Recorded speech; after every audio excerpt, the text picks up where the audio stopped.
Yo, what's happening, folks? X191 here, back with the MUTMen podcast, episode 117. And we joined, as always, by the best co-host on the planet, Gut Fox. How you doing, brother?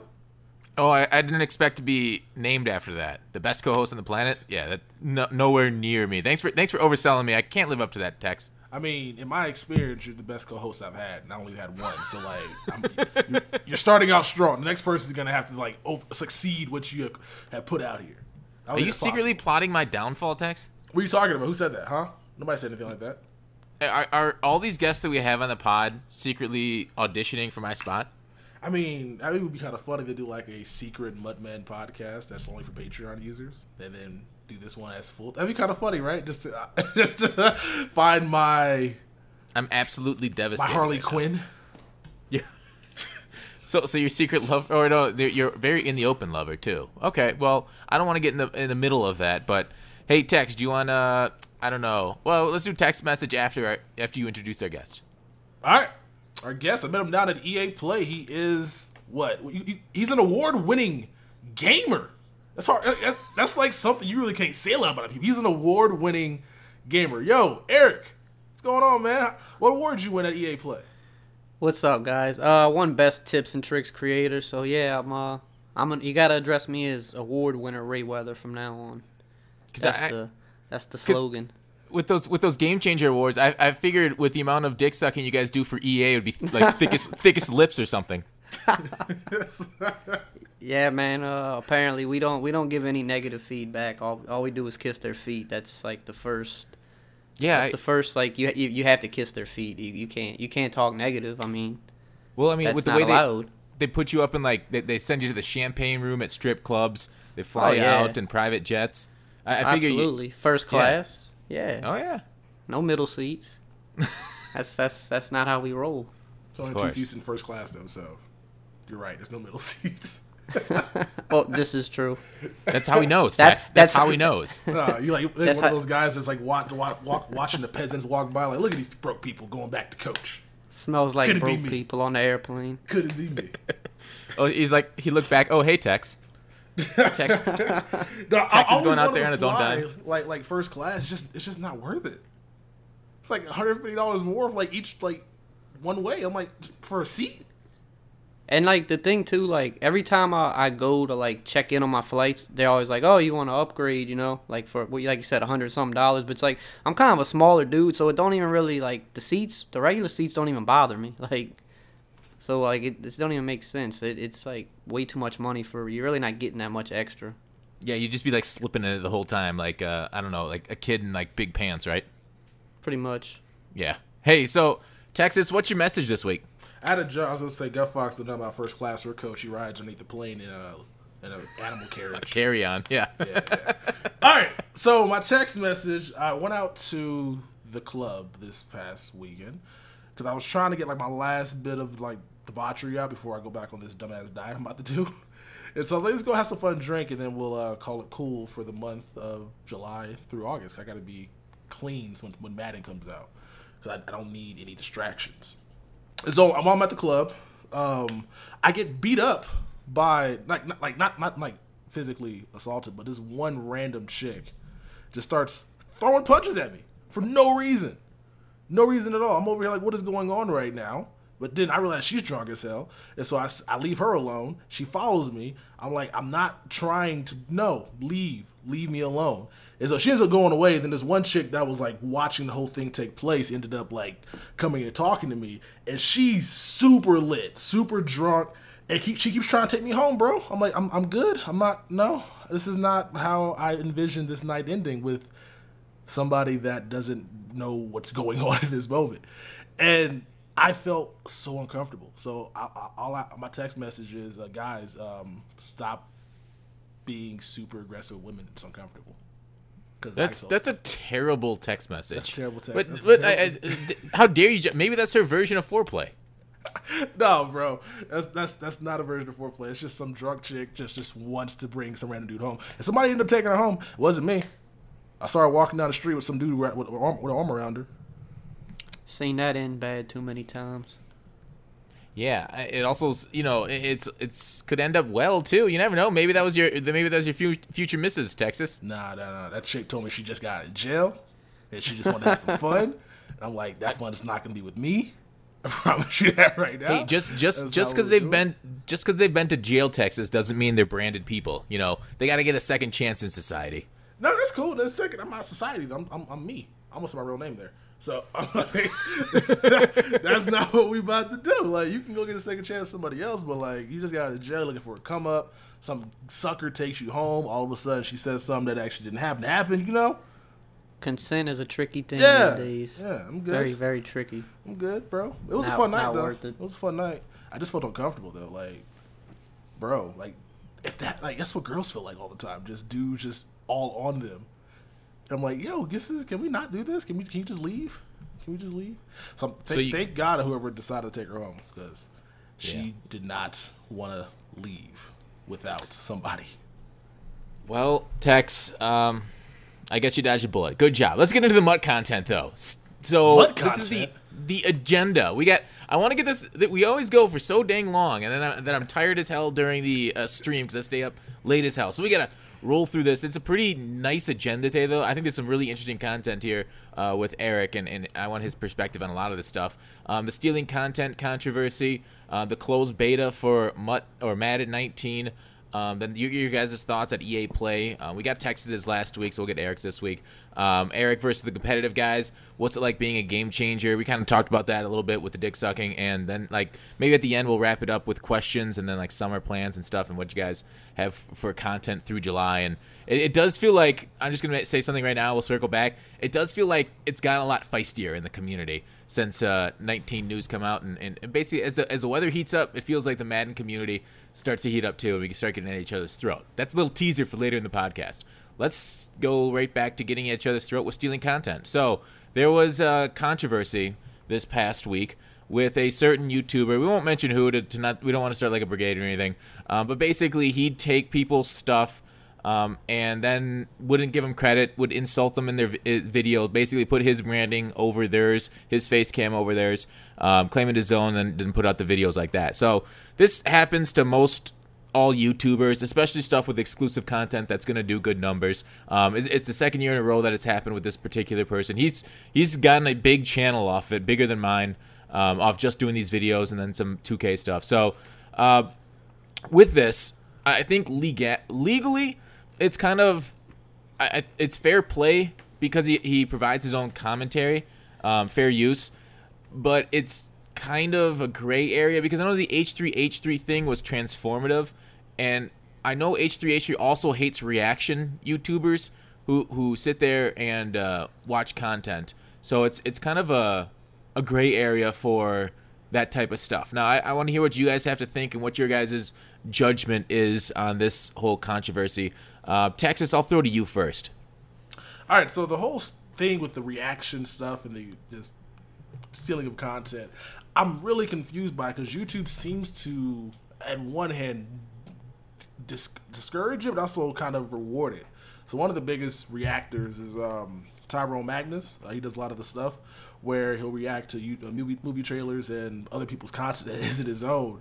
And then sometimes his video gets flagged and striked, well, not striked, but something his video gets flagged. I think he has one strike on his channel. But other times, YouTube will then send him, like, swag.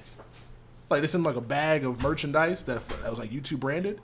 And I'm like, at one hand, you're sending a bad message saying that you don't want people doing this, but you're also rewarding them for it. So when it comes to this whole MUT stealing of content thing, I have no idea how to feel about it because it seems like you can just do it until enough people get mad at you and then report you. But until then, you might as well just go ahead and steal content as opposed to asking for it because there's no really negative consequences for doing it. Yeah. Eric, what are your thoughts on stealing content then? There is a gray area, right? Because, I mean, as far as I know, fair use, you have to alter it some. Like, I don't know that strictly talking over something is fair use, but I mean, it is a gray area, so there's really no telling. But you know, what's that noise going on in the background? It's probably my dog. Oh, okay. I thought it was Texas. I was gonna make fun of Texas again. All right, go on ahead. She just got in from a walk, so she's wound up. Okay. But yeah, I mean, It's definitely, I mean, okay, like, it's definitely a shitty thing to do because you got to think a lot of these people, not just me, but like a lot of these people put a lot of work in to be able to get there, to get this content. And you're using this as like all the work you put in. This is like your opportunity to say, hey, like, I can grow off of this. I can use this content for the next few weeks or the next month, and I can really boost my subs. I can get my name out there. And then for someone that really hasn't put in as much work or, you know, hasn't done enough to maybe get that opportunity, they can just easily rip it, have it up within 30 minutes, and they're still going to siphon away a good bit of views from you. And it's just a shitty thing to do. And I think most people, most of the game changers I know, would let you use their content, or maybe not use the whole thing, but they would let you use clips if you just asked. But a lot of people don't even do that. And I think that's kind of the problem. Like, the person in particular, like, my relationship with that person is, like, actually not bad. But I don't agree with what he does. And I DM'd him, and I'm like, look. Well, first, he actually DM'd me and asked me if he could use one of my videos. And I was like, honestly, I don't really want anybody using this video because, you know, this is, like, my first video, my first ever, like, exclusive content. I kind of just want my video to do its thing. And he was like, you know, cool, I understand. But I guess he didn't maybe reach out to other people. But I reached out to him a few hours later, and I'm like, look, I'm just, like, throwing some advice your way. Like, I would honestly take him down. Like, I understand what you're trying to do. Like, you're trying to eat, too. You're trying to, like, you know, have your lane to fill, and you want to give your feedback on it. I'm like, what I did last year was when people had their exclusive content, like, I just watched it. I took all of, you know, what I saw from it, what they said, and I made, like, a video just talking about it. And I didn't use their footage. I just talked about what I saw and then linked to it. And I still got tons of views off of that. I had like 2 videos I did like that combined for like maybe almost 200,000 views between the both of them. Like, so you could still get views just by talking about it. I'm like, I would take it down because it's not worth possibly losing your channel over it. Like, it's just not worth it. But all you can do is give that advice. That doesn't mean they're going to listen to you. And I mean, he left it up. He said he got striked. I don't know if he really did get striked, but like, I get what he's trying to do, but I think just what makes it worse is, like, if you're going to do it, you know, and you're not going to ask permission, at least don't make fun of the people, because then it's just, like, now it just looks like you're just being, like, kind of a dick about it. So, yeah. But overall, yeah, I mean, I think stealing content is pretty shitty, but I think when I first started YouTube, I would have probably looked at it differently. I would have been like, oh, well, these guys are big. You know, I'm just trying to get my little bit of views and just get my foot in the door. Why is it a big deal? They're going to get their views anyway. I think it depends on where you're at. Now that I'm on the other side, of course, I look at it differently. So, you know, and if I first started YouTube, I probably wouldn't have known that I couldn't do that. I probably would have thought the same thing. If I just take this and put my commentary on it, that's just fair use. But it's a gray area, so it's weird. I see both sides of it, but I definitely don't agree with people doing it. Yeah, it is strange because a lot of people do it, but it's weird that YouTube recommends and pushes certain videos over others, even though it's essentially the same content.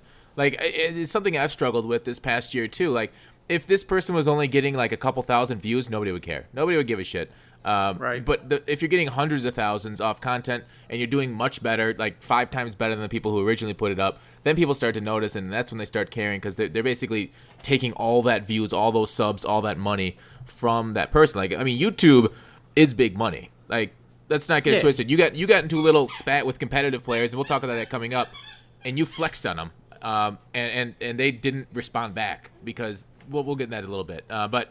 And so somebody that can get hundreds of dollars off a video that they're taken from somebody else, they're kind of like, oh, that's kind of crappy. So I definitely understand people and their reactions to it, and I don't know why. Eric, I'm sure you know a lot better than me. You seem to grow pretty well. How do you get videos picked up? Why does YouTube like certain content over others? Is it just titles and thumbnails? Honestly, like, and I study it so much, and I watch videos of people that know way more about the algorithm than me, and I try to learn about it. But no one truly 100% knows how the algorithm works. The algorithm is very weird. Like, I think my gameplay video has, like, more views than the gameplay video that I may have posted, or it did for a while, and, like, that's just weird, right? Because he almost has 1 million subs, so how could that be? So sometimes I think it's just there's luck to it, but I mean, the main factors of the algorithm are simple. It's just that you can't control how people react. I mean, the first thing is click-through rate, right? So if they show your thumbnail or your video, 1,000 times or whatever, depending on how good the click-through rate is going to have how they determine if they're going to promote it more. And they say a good click-through rate is like anywhere from 2 to 10%. What's your sitting at? It fluctuates per video. Like if I put out a Madden 18 video right now, it would be super low because no one's really watching it. But one of my gameplay video, the first gameplay video that I posted a few days ago, I checked it after the first day and it was at like 12%, which that's like super high. But yeah. But that's easy because it was one of the first new gameplay videos that was out, so everybody wanted to see that. So when it's like comes to exclusive content that people are like thirsting for, nothing matters. The thumbnail and the title could be crap. You could just put Madden 19 gameplay, and because nobody else has it right now, you're gonna get a ton of clicks. But in the thick of the year, when everybody's posting content, I mean, first it's click-through rate. That's like the first thing that determines if you get pushed. And the only thing you can do to improve your click-through rate is have good titles and thumbnails, because that's all people see. That's all they have to judge off of. So you have to have a title and a thumbnail that more than anything strikes curiosity, because that's what gets people to click. Then once they click, the audience retention is like the next factor. If they click on and then click off after 20 seconds, if so many people are doing that, then YouTube's going to be like, okay, clearly this isn't that good of a video, we're not going to push it.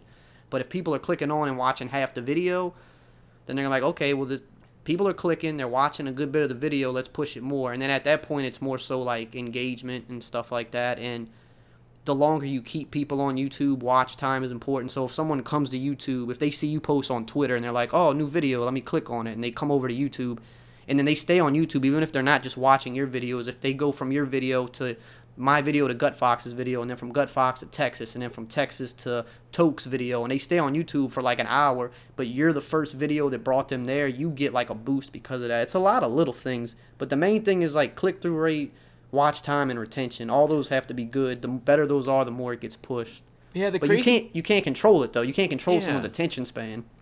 I mean, that's the crazy thing. Like, so I know all this. I've done similar things, and I've tried to do reasons, but I'm looking at. I mean, I put out videos. Maybe it's the lack of face cam, but you don't have a face cam either in your videos. Texas used to not, but it does seem like I put out a video, then 2 weeks later another person will put out essentially the same concept or play or whatever, and then their videos will do bonkers. Mine will be like just whatever, and I'm like, God dang, how come theirs got pushed so hard by YouTube and mine didn't? But I don't know. Like maybe we could discuss after the podcast. Maybe we're going too long on the YouTube stuff and not enough on the Madden stuff for people. But maybe we could discuss what you guys' click through and view like a retention rate is, and because I kind of want to compare, because you're killing it, Eric, and I want to see how I stack up. So yeah, sure, no problem. We can go to the analytics afterwards. Okay, let's move on. So the closed beta is coming out. Texas, tell us about this. The closed beta. Okay, so we can find this email apparently. So EA, if you guys listen to the podcast right now, check your emails, the one that's associated with your MUT Rewards account, because it seems like EA is giving out closed betas, which if you are in the industry of making money, there's some people willing to pay a lot of money for them. So you might want to try to find people out here trying to pay premium. Mike Mack trying to pay $200 for a closed beta code, bruh. Wow. Somebody said that was not enough. So it's great. People want a lot of money for it. But yeah, so they tweet out, or no, an email says, welcome to the Madden 19 NFL closed beta. You've been selected to participate in this amazing thing, and this beta is going to be playable through July 2nd. So they're giving, what is that, like a couple of weeks before the beta will be no longer to work? I wonder what they're going to do with this, though, mostly because, like, are they going to ask for feedback from these guys? Oh, yeah. They have to, right?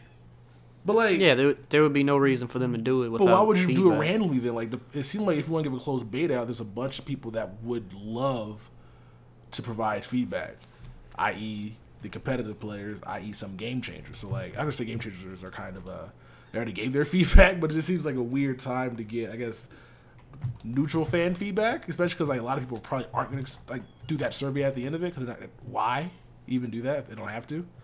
I seriously doubt they gave it out to like random people. It seems like, I mean, just judging off Twitter, I mean, some people could be flexing, but it seems like most competitive players got it. I seriously doubt they would send it to random people. Yeah, Chaos didn't get it. I know that. I saw him. He was kind of salty. Yeah, I see other ones like Skimbo says they didn't get it, but I think maybe people are freaking out. Maybe it'll just start circulating. Yeah, so yeah. EA does things kind of last minute, so this might have been like a last minute thing. So we might start seeing more codes fluctuate tomorrow. Because I didn't hear about this thing until about like an hour ago for the podcast, 2 hours ago. So it came out pretty late. So you think it? So do you think it's just? You think it? Well, Eric, did you get one? I can't speak on whether I did or didn't get one, even if I did. So it really wouldn't matter. If it was one of those things, I wouldn't be able to speak on it anyway. Okay, so gotcha. it's just yeah. Maybe I did, maybe I didn't. Text, did you get one on the No, in the email? I did not get an email, and if I can't even record it, why? Who cares? Like I'm not gonna. I wouldn't mind posting it, but I feel like YouTube or EA might be petty, and so like I kind of don't want to post it. So I kind of think it's good for my own benefit that I didn't get it, because for one, like I said, you can't post it, and for two, I'll just be playing that and with nobody to share it with. So you just have no. So your 1 month vacation of July will be like a month and a half. It would be, yeah. If I got that thing now, bro, I'd have been on that thing during the podcast, just trying to get all the celebrations recorded. Those videos are already out. You wouldn't have any juice. No, on those. all of them, bro. They don't have to do all of them. It's like 7 celebrations that you can do. Secret. There's so many in the game that I don't think anybody at EA Play saw all of them. I know I didn't see all of them. There's so many. They still got to fix the camera angle too, because like sometimes you do the celebration, they zoom in your quarterback. So not like a lot of the video packages aren't even in, so you can see the celebration. Plus you can't even but can't even go into replay mode to see the celebration. So a lot of issues with celebrations. They're gonna be in the game, but I'm pretty sure if they launch it the way it is, you're not gonna see more than half of them. Oh no, that's gonna be fixed. There's so many bugs in the game. That's why when people get mad when we say like the game's not final, they're like, yeah, it is. It's like it's final in the sense that like, yeah, it's not gonna make some big leap, but there's so many bugs in the game that has to be cleaned up that it's not even funny. Like there's tons of them. So yeah. I mean, getting 2 months. I mean, we basically have from the EA Play version being 3 weeks old to when the game launches and goes gold, probably like in mid-July.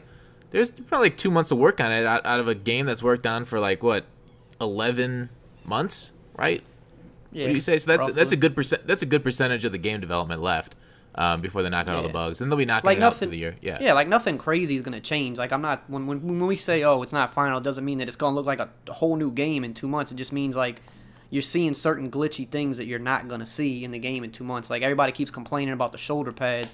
That's a bug that's already fixed, but I've done answered that question like literally 1,000 times, and it's just like it's literally driving me crazy. That's all my comment section is, and I get it because most people don't read the rest of the comment section. They just start replying or they just start commenting, and it's like every other comment's like the shoulder pads, the pads that make their head look small. There's no neck, and it's just like it's not gonna be like that when it launches. But people don't even believe you when you say that. They just like, oh, you're just defending the game, but it is a bug that's not going to be in the game when it launches. Well, that might be in the game when it launches. That's going to be a player likeness update that you have to do, but you don't have to. No, there's like an actual bug with the shoulder pads themselves. I didn't know there was a bug with the shoulder pads. Yeah, there's a bug that like makes the shoulder pads like rise up and look bigger than they are. Okay. It's like it's something that triggers like randomly. I thought it was just a player likeness thing. They'll just like no. player update. So these guys will have like the pads on, and all the players will have. No, there's literally a shoulder pad bug. Got you. Did not know that. Yeah, they didn't say that at EA Play. We talked to Clint. Anybody? They just said this will be fixed. They didn't say it was a bug or anything. I guess they must have been telling everybody it was a bug, and they just got tired of saying it. Maybe. Okay. Or maybe it's not a bug and they're lying. Who knows? I'm just taking their word for it. Man, sometimes you can't though. Like when they say strength matters, you just gotta fight them. Yeah. You gotta take everything. Like, okay, maybe you're right about this, but the test says otherwise, so we'll figure it out soon. So, with that, talking about EA Play and the bugs and stuff, did you play only the EA Play version? Because I know I saw Lights mention in his video today that he played a version that's like 3 weeks older than the EA Play. Did you play that, Eric? The newer version? The version that we captured our content on, I believe, was a later version. I'm not 100% sure, but I think it was a later version. It definitely felt different than the EA Play build for sure. It felt a little bit better, but it still had bugs and stuff because obviously, like, the content that we recorded, you can see the shoulder pads and, like, some of the warping from the defenders. Like, there were still bugs in it that still needed to be fixed, but it definitely felt different than the EA Play version. So I do think it was a later build, but I never like got confirmation if it was or if it wasn't. If Light says that it was, then I'm pretty sure he got confirmation that it was. So yeah, probably so. Okay. All right. Well, so a little closer to release date than maybe we were led on to believe. But anyways, well, that's kind of cool. So you flew out to Cali, EA Play. What else? I mean, what else is in the life? Sorry. watching Eric's videos during the podcast. That's dedication. I was about to say, I was like, that sounds like me, but I wasn't saying nothing. What is that? Are there two of you, Eric? Are you confused? Well, I was gonna ask how do you record? How do you record so many videos? Because like EA gave you 2 hours to record. I was probably one of the very few people that went in with like a complete game plan. And what was funny though is like this, every time I would get on to record, like in my time slot, my system would go down. Like I got on 3 different like monitors, and every time they would go down, and they only had like a certain number, and they had a lot of people to record. I don't know what was going on, like something. There was so many technical difficulties. It got to the point where like I didn't even think I was gonna have a chance to record, but eventually I was able to, and I knew that okay, I've only got 2.5 hours max. Like I need to record the things that are easiest to record that I can chop up a bunch of ways and make a different videos out of.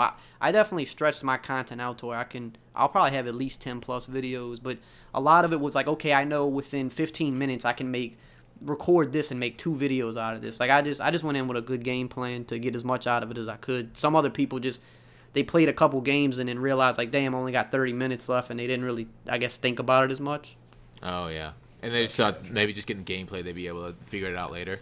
Yeah, that too. Yeah. So, with that, does EA have to approve your videos before you put them out? Yeah, because there's like certain things that they don't want revealed yet in the game for like certain reasons. Like they might have like certain like marketing things built around certain things, Yeah. so they have to make sure like, okay, don't unveil such and such yet because we have something bigger for this coming type deal. So yeah, they do have to approve it.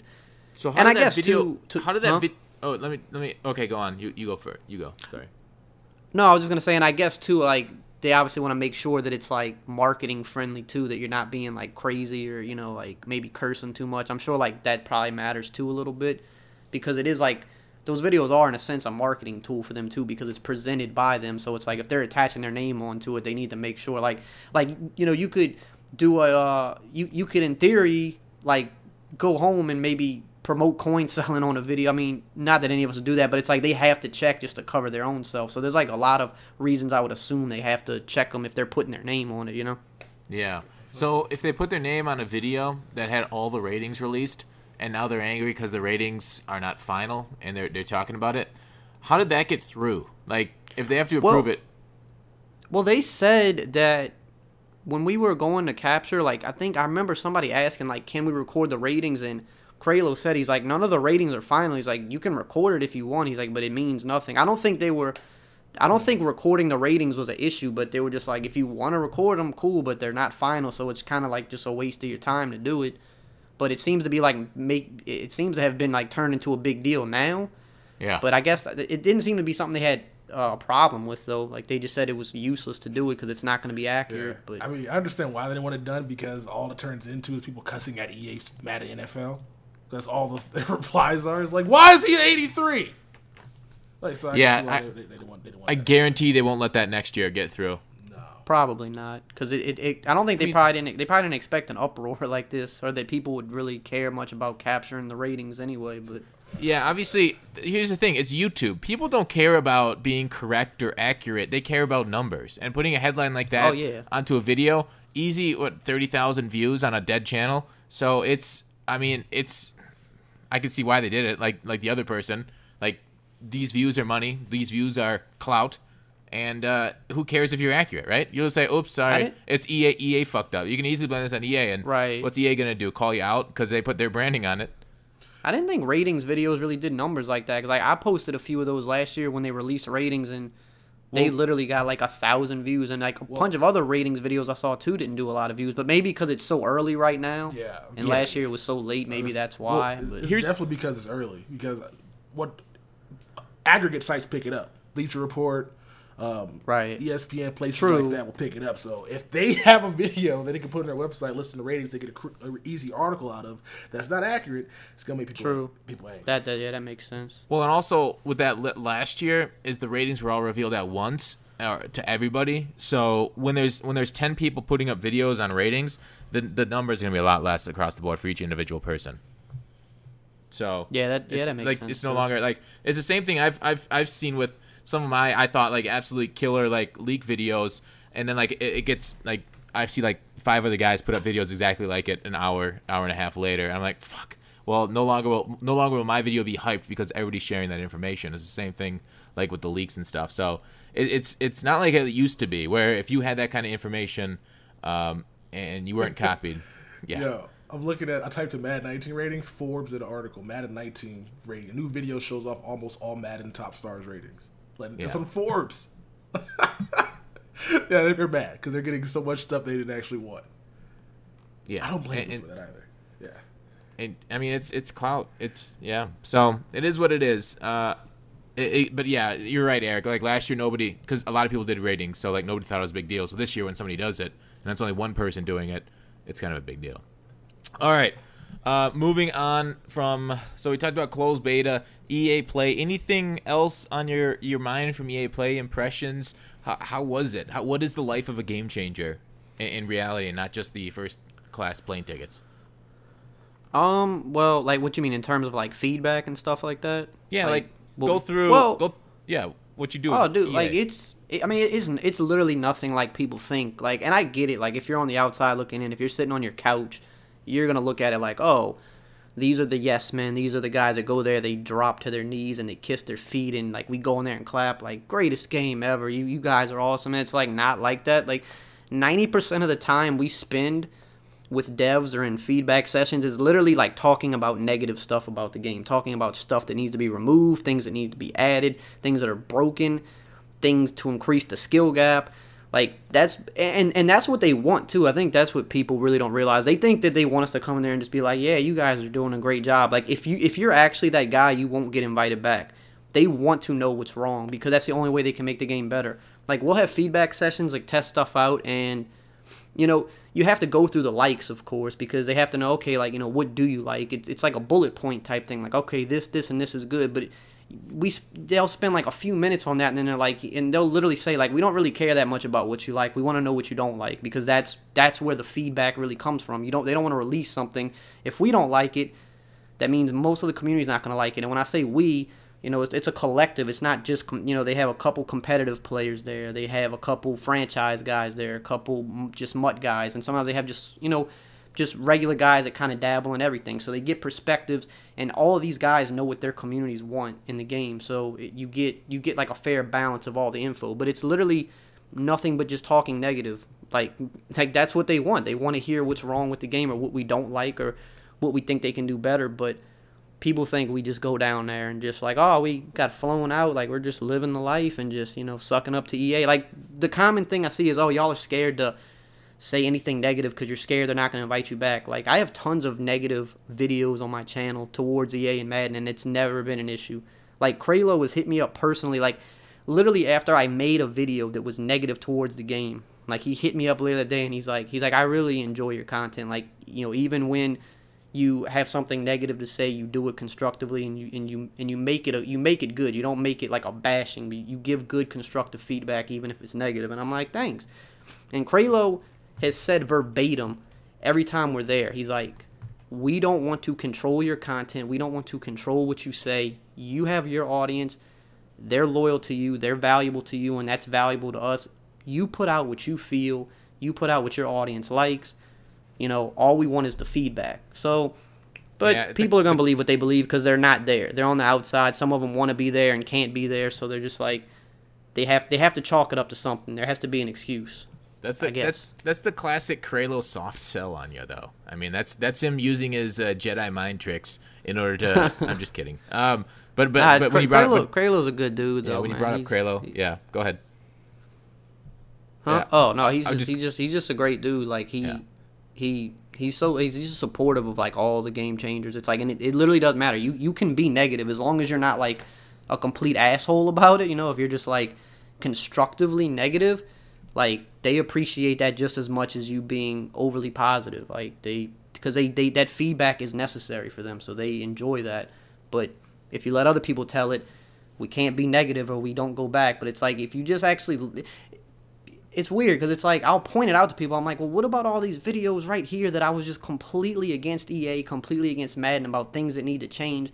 And like they never usually respond back. Like they never say like, oh well, yeah, that's true. Like that, it's only what fits their narrative. They're gonna come on the video where you're talking about something good or you're praising something that they did well, and that fits their narrative. Oh, you're always praising EA, but it's like, there's like 5 videos over here where I'm doing the opposite thing. Like, but they don't go to those videos because that doesn't fit their narrative. It's only what fits their argument at that time, you know. So it is what it is. Definitely, like I definitely see that online. People want to shit on EA, and even if you shit on them 5 times, the 6th time, you're like, okay, well, this is actually kind of cool. You will get that. You're just a dick sucker stuff. I get that too. Texas, do you get that? Do you hear any of that? I'm a dick sucker? Well, outside of real life, in the internet world, from people. I hear a lot of negative stuff. It just I don't really like. I just let it slap my back though. Like I'm more so like to make jokes about the stuff that I get messaged by. So I'll tweet it out on Twitter, or I'll send it to my sister just to laugh. Like I just kind of just whatever people say I don't really take seriously because if I'm starting to get to the point where I'm only going to respect opinions of people who are my peers. Because I feel like that's a way to live life instead of trying to like take criticism of people who aren't doing what you're doing and don't have any idea how to do it, and only getting opinions and advice from people that are. I think that's a better way to live life because you're not going to be stressing over what Jimmy had to say about your video if he's not actually making his own videos on YouTube. So basically, dude, it's like the same. Oh, I'm sorry, I didn't want to cut you off. You go ahead, Eric. I was gonna say it's like the same thing with me. Like people say that I steal content and put it on my channel. They say like I steal, stuff from sites or whatever, and they'll say like he steals from this guy, and this guy, but all of those guys are friends with me, and they know that I don't steal from them. And like that's like the funny thing. It's like the people that matter know, and the people on the outside are just like looking for an excuse. They're like, oh, well, you steal, but it's like those same people like I've had conversations with, and they're like, yeah, people say you steal from me all the time, and I look at your channel and I don't see it. Like I don't understand what they're looking at. Like, and I'm like, well, thank you. I'm glad that you feel that way because I thought that you probably would have hated me because of what people say. But it's like you find out that like the people that actually matter, whose opinions hold weight, like they don't run with what everybody else is saying who doesn't matter, So that it's like that's like with anything in life though, just like what Tex said. Yeah, I mean, still the negative comments kind of hit you sometimes though, don't they? All right, that's why you blacklist certain words. You don't see anything. Oh yeah, dude. The hide users comments on YouTube is the best feature, and I don't do that to a lot of people. But if it's like a similar or same person that I see just constantly being like ridiculously negative, or just like trying to bait me or something, just hide their comments and you never see them again. It's just the best feature in the world. It's like kind of like shadow banning someone. Like they'll still see their comments, but nobody else will. So they're just like, it's like the ultimate like troll weapon because they're just like constantly like typing away like, yeah, I got him again. I did it again. I got him. And like no one's seeing it but them. No one's seeing it. Right. Like I told him. I really told him again. I did it. No one's seeing it. It's the best shit ever. Yeah, me and Tex. Go ahead. What's up? No, after you. I said the last time a negative comment hurt me was I think last year, and this is when I was like done with Madden 17. I didn't want to post anymore, but I just had to. But I posted one video. The guy told me the video was boring, and I deleted it. And then I didn't come back until August, and he came back and apologized for my first video. He's like, "I'm sorry, wow. I didn't mean to make you delete that video." Dude, I got a comment around this time last year. I think I had like 5,000 subs. So like I was. Like, I mean, for just starting out, I was a few months old. Like, it's decent, but, still small. And somebody was like, they were like, you have the most depressing voice ever. Like no wonder you're not big. You're terrible. And I was just like, I was like, damn, I thought I was doing pretty good. I had like 5K in like a few months. And then it's like, now I'm at 60K. And I always wonder, like, I wonder if that dude's like come back across my channel. And it's like, now I am kind of like a little bit, I guess you could say kind of big. So it's like I always wonder if that like person ever like came back and saw like the progression. No, well, if they did, they'd still be like, oh, you're still nothing compared to this guy with 600,000. So true. Haters are just gonna hate. But yeah, it's weird because like numbers from the outside looking at my channel, I'm still relatively small too, but like it's weird. Like 5,000 to 60,000 a year. Like you and I think what Not the Expert probably blew up the most this past year in the Madden scene. I'd say. Would you agree, Texas? Not the. Oh my bad. You're good. Yeah, no, dude, Not the Expert though is like, I was talking to him about this at EA Play. Like, his view to subscriber ratio was like off the charts. Like, I was like, dude, like, what are you doing? Like, I told him, I was like, when I first came across your channel, I literally thought you had fake views because like I just couldn't fathom how, like, at the time he had like 80,000 views, but he would do like 50,000 to 100,000 a video, and that's like typically like unheard of. Like your view to subscriber ratios, and for most people, is never that good. But he doesn't have fake views because it's like I would check his social blade because I was like really curious. I'm like, how? And he's just like. He's like, man, he's like, I just put a little bit extra into my videos. Like, you know, I release less videos and I edit them a little better. He's like, I really think that's the difference. And I'm like, yeah, it probably is the difference. But I'm like, his views are so crazy. Like, so it's like, he definitely blew up. I mean, I wouldn't say I blew up. I would say I'm growing like nicely. But like, Not the Expert is like, he's like killing it. Like it's like jealousy, but in a good way. It's like, man, like it's crazy to see that someone can get, for the size that he is, can get those consistent views. Because, like, for most people, it's just not the case. But he's, like, he tapped into something, and he's, like, killing it. Yeah, I mean, when you look at his channel, he's mainly a franchise guy than some other random vlogs, too. But I think it's because, well, the tip scene, you're probably, like, would you say you're the #1 tip guy in the Madden scene right now, at least for size? I would. I mean, Lights is still technically bigger than me on YouTube, but he doesn't really post on YouTube. Yeah, and I always tell him that. I'm like, I tell him that all the time. I'm like, dude, you need to get back on YouTube. I'm like, there's no reason not to. I'm like, it's just, I'm like, I know obviously he makes a lot of money through his site, but I'm like, you can make so much extra money on YouTube. And he knows. He's just like, yeah, he's like, I gotta get back on it. He's like, I'm just slacking on the YouTube. So I mean, he's technically bigger than me, but I guess since I'm like the most active subscribed to guy, I guess I would say, yeah, I'm probably the #1 right now. But if Lights were to get back on it, it'd probably just be me and him kind of like neck and neck with it. Mm-hmm. Yeah, and so the MUT community, there's a lot more MUT YouTubers and franchise YouTubers. So like I feel I've seen a lot of tip channels over the years, but I've seen a lot of tip channels kind of burn out. It's weird that I've seen, like, you have the long-running MUT people, the Tokes, the Antos, there's a ton of, like, I know kind of Maverick does a bunch of different things, but there's a whole bunch of MUT guys that they've been going for years and years. Texas Yourself, Victionary, but like franchise, Not the Expert's kind of blown up along with other franchise guys. And I'm sorry through the audience, this is a lot of YouTube talk this week and not so much MUT, but franchise guys the last couple years at least doing those what if videos, and like I would say, your boy Pizzas actually does a little bit of challenges and stuff in Madden, and it might be that's the way to go. It's kind of, I've seen a few people. Oh, who is it that blew up off that? I don't remember. I know RBT's also blown up for it. I was gonna say the old school. You got TD Barrett. He got pretty big doing some of that stuff too. Yeah, that's right. TD and Lost and Unbound doing, that's more MUT content and games and stuff, and collabs. They got huge on. But TD's been very consistent with MUT. Yeah, he's a long time MUT person. So is it because there's less competition in franchise, or just they're just doing like much better videos than say the MUT guys?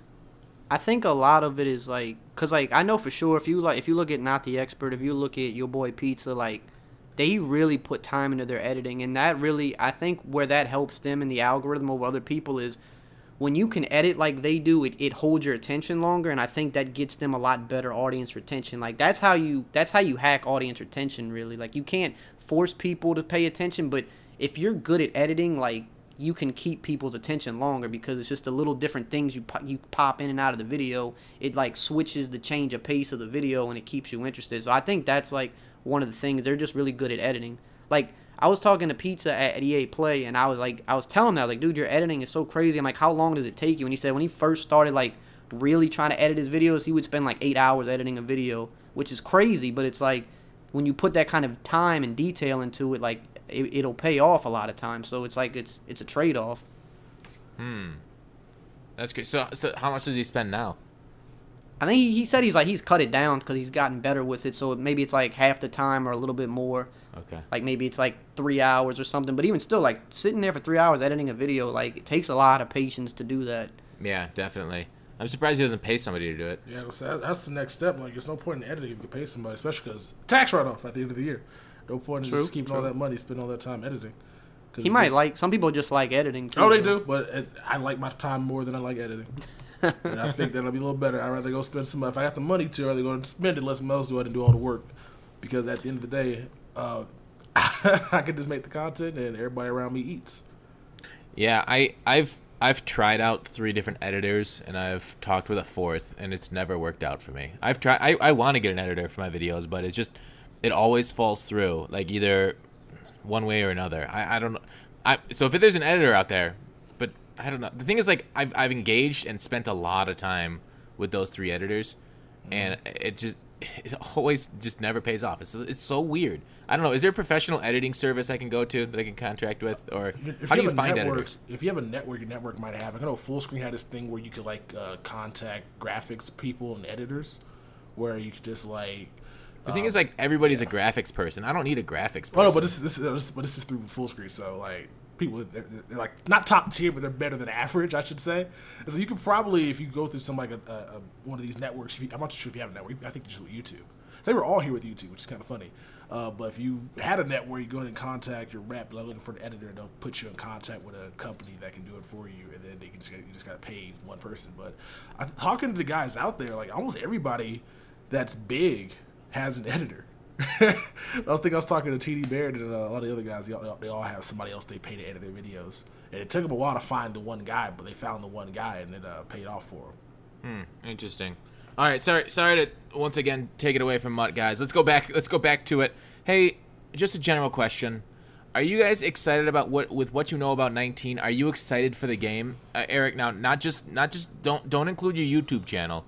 Include your excitement for the actual game and the gameplay and Mutt and everything with it. Are you excited for it? I am excited for the changes to Mutt. Like, Mutt itself, I play a lot of Mutt, but Mutt isn't like my favorite thing in the world. Like, just getting online and playing in general is like, it don't really matter if it's regs or Mutt for me, even though I prefer Mutt a little more now. But I'm glad of the changes they made. Like, no contracts. Great. They changed the power-up system because I like powering up cars, but I hated like being stuck, so that was good. Solo battles, I think people are really gonna like solo battles. I think I'm gonna probably play that a little bit, if the rewards are good. And the chemistry thing, all the cards counting for your chemistry now. Like, I think at least in terms of Mutt, they literally addressed every single thing that people had a problem with Mutt. They fixed all of it. So like, at least that I could think of. Like other than like promo type stuff, but you're not really gonna know what the promo type stuff's gonna look like till the year rolls out. But I'm saying the little things like the sets, the upgrading of players, the chemistries, contracts, like they fixed all of that. So I think that's good. So I'm excited about that. But yeah, I mean, if the promos don't come through, then I mean that's really what makes or breaks Mutt anyway.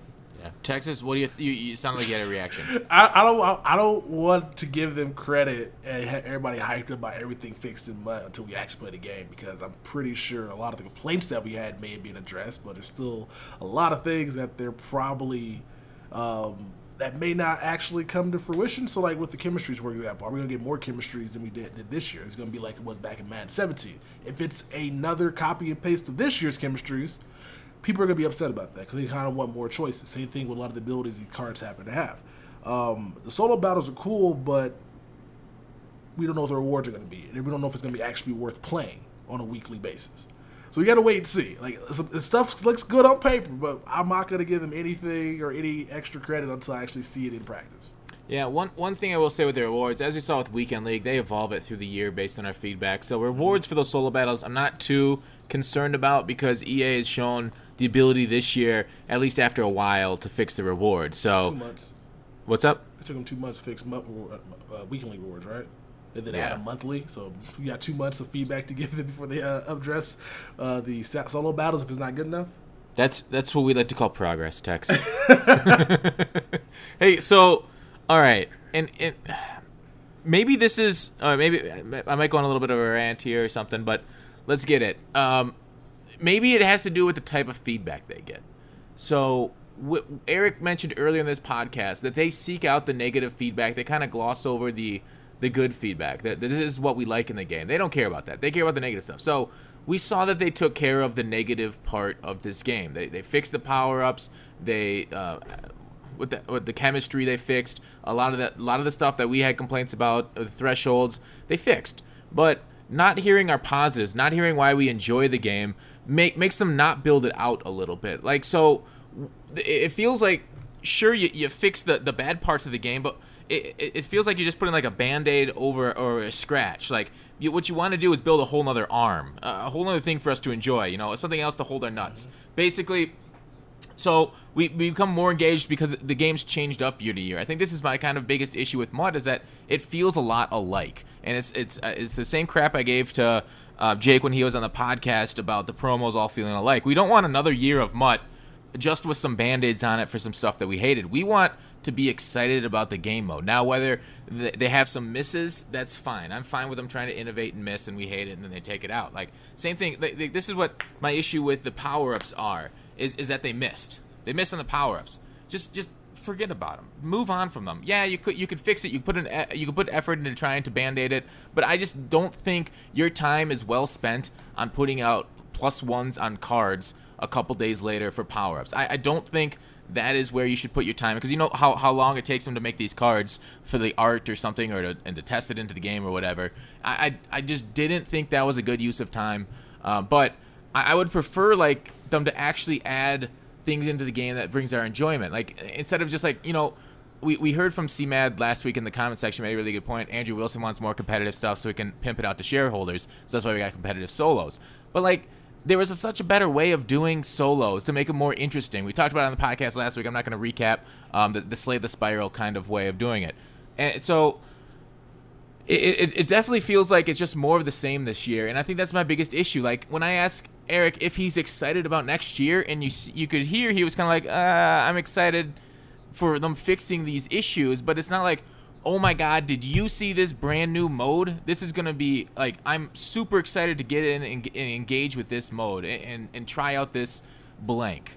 It's more like, yeah, it's cool. It's Madden. We like the gameplay of football. We like the game of football. But this MUT game itself, this whole mode, isn't providing us that hook that it originally got us on. The packs aren't going to change. Like, maybe we'll get some quick sells, but we've had quick sells. So that's my biggest issue, is that there's no wow moment right here. Tex, any thoughts? Wow, I'm trying to figure, like, it's like, yeah, you're kind of right about that, because it's not really anything that they have teased in the blogs, or that they have been like kind of hiding away, like this is gonna kill them when the game comes out. Seems like the biggest thing this year they're focusing on is franchise. Yeah, and that's gonna be what brings it back. And with MUT, like I said, just fixing a lot of the stuff that they had messed up the year before. I don't understand why they can't fix it in the year that it currently is an issue in, but whatever. Guess what? I guess that's kind of how it goes. I kind of wish this game would be more kind of like other games where something was broken, they would fix it immediately. Because anybody here play State of Decay 2? No. Anybody? Okay, so the game was so broken they released the entire game again. A 22 version game, 22 gigabyte game you had to re-download because how broken it was at launch. And so I'm like, how come I couldn't just like refix the game? But I guess because they're working on a new game. So, but basically, with a lot of stuff they're talking about Madden 19, it just seems like a Madden 18.5 with a few extra bells and whistles. And well, I think they might not have. What's the word I'm looking for? I don't think they expected some of the things to happen. Like they changed like creative directors and like lead designers like in the middle of the cycle. I don't think that was like expected to happen. So I think this is just all I know from being down there. It seems like they're like really excited for the future. Like I've never like from the times I've been there, I've never seen like Kralo and the devs like so excited. And they like from what they've told me, they saying like. What's his name? Carlos Carrera, I think is his name. Yep. Is that his name? Yep. Like that he's like the vision that he has is like so good and so fresh, and it's the right way to look at it. That they just seem more excited than they have in the past. But I mean, until we see it, none of that matters. But I think this year was supposed to be a bigger year than it was. But they changed so many key positions in the middle of the year that I think that probably had some effect on things. I would only assume it could. So I think that's part of the issue. But I really think, and it sucks to say that because 19 is not even out yet, and it sucks to say like I really think 20 is going to be like some major like leap because it's like, well, what about 19, you know? But that's just what I honestly think. I could be wrong, but that's just what I think. I don't think you're going to be wrong about that at all. Like we could tell that they were kind of going through turmoil, I guess. We thought it was just redlining, but it explained with the new guy coming in, because a lot of stuff that we got towards the end of Madden Ultimate Team was late. Came out like months later. Like we should have had 3 Kims on cards like during the Super Bowl run, but they came out like in April maybe. So it's just like we knew that they were like there was stuff going on, but we didn't know it was like a whole changing of the guard type thing. So we all felt it, and that's what aided to this game kind of being a bore from I guess after the Super Bowl until basically now. Yeah, no one saw it coming. Like it was so out of nowhere. Yeah, they got rid of both the creator director and the senior producer. They got rid of and so they replaced them. Carlos Guerrero got the senior producer, and Mike Young got the creative director. So, well, I don't think they got rid of him. I'm pretty sure Sean Grady went over to NBA Live, who was the senior producer. Yeah, I'm pretty sure Rex wanted to leave. Well, okay, maybe okay. Sorry, I think Rex's hands are tied on a lot of things. This is just like me assuming. I feel like Rex wanted the game to be a lot greater than he like maybe was capable of doing it, not because of his own fault, but because his hands were probably tied on things, and then he's still the punching bag for everything because he actually puts himself out there like on social media, on Twitch. So it's like he wants the game to be this great thing, and there may be some things he can't deliver on, because his hands are tied by higher ups, but he's still taking all the bullets for everything. And I think like after so many years, like who would want to stay in a position like that? That's just what I think. I could be wrong. They could have got rid of him, but I'm pretty sure he wanted to leave, and I'm pretty sure he's probably happier about it. Yeah, I mean, if you want to leave or not, I guess it doesn't really matter. But you're right. The big shadowy figures higher up at EA have always been the enemy of this podcast. The people that are above Rex and the frontline developers. We've oftentimes said they're the people that do wrong by us Madden players. But on that, it is weird because when Rex was on the podcast and in other interviews, he often said, it's not 18 with the engine change. Look forward to 19. That's when we can really get our grips on it. And then Rex left, and so maybe 19 wasn't as finished or as I don't know, what's the word I'm looking for? Feature heavy as maybe it could have been. But now we're talking about look forward to 20. I've heard this before. Like, it feels like it's always, don't worry, next year we'll really be able to work harder on it and get you more of what you want. But it feels like the last time that happened, was 16, where we got both draft champions and salary cap.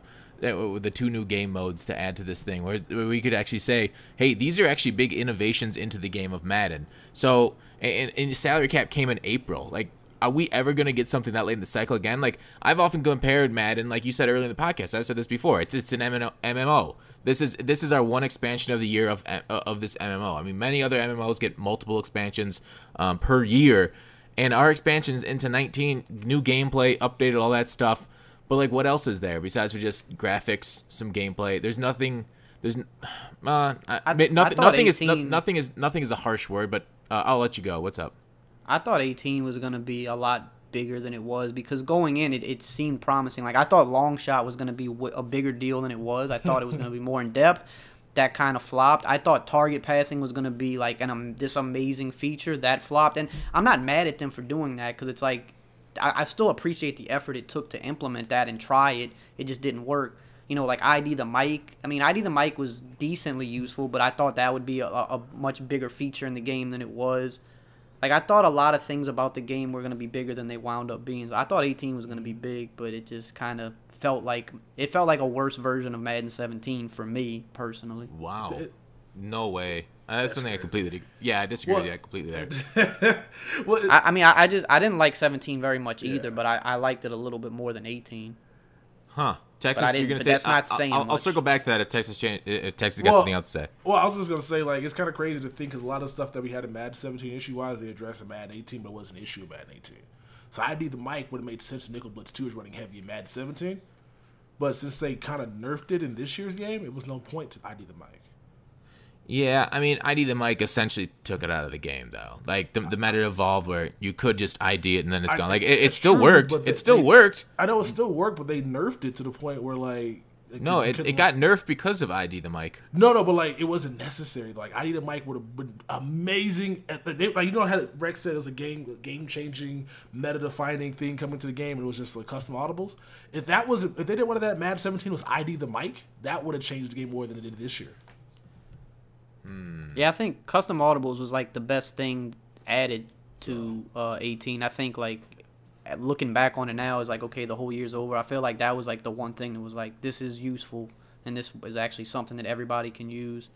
But I can't really say that about too much else that was put into the game that I can think of off the top of my head. Well, those small improvements I think made the game that much better. Like getting rid of swerve, nickel blitz. The entire community isn't running one defense. But then you had the rack swerve this year too, which was easier to do than but it's swerve last year. It's also easier to defend though.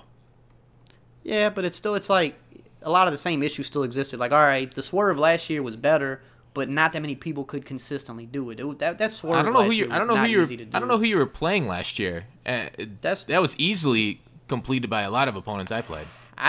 I really didn't run into it much. Like I can count literally on one hand the amount of times I played someone that could consistently do it to where I just couldn't stop it. It was just he just did it down the field. Yeah, well, the thing is, like, that's just my experience. If they did it down the field every play, it wasn't too bad. Like, because you can click, you can defend it if you know it's coming last year.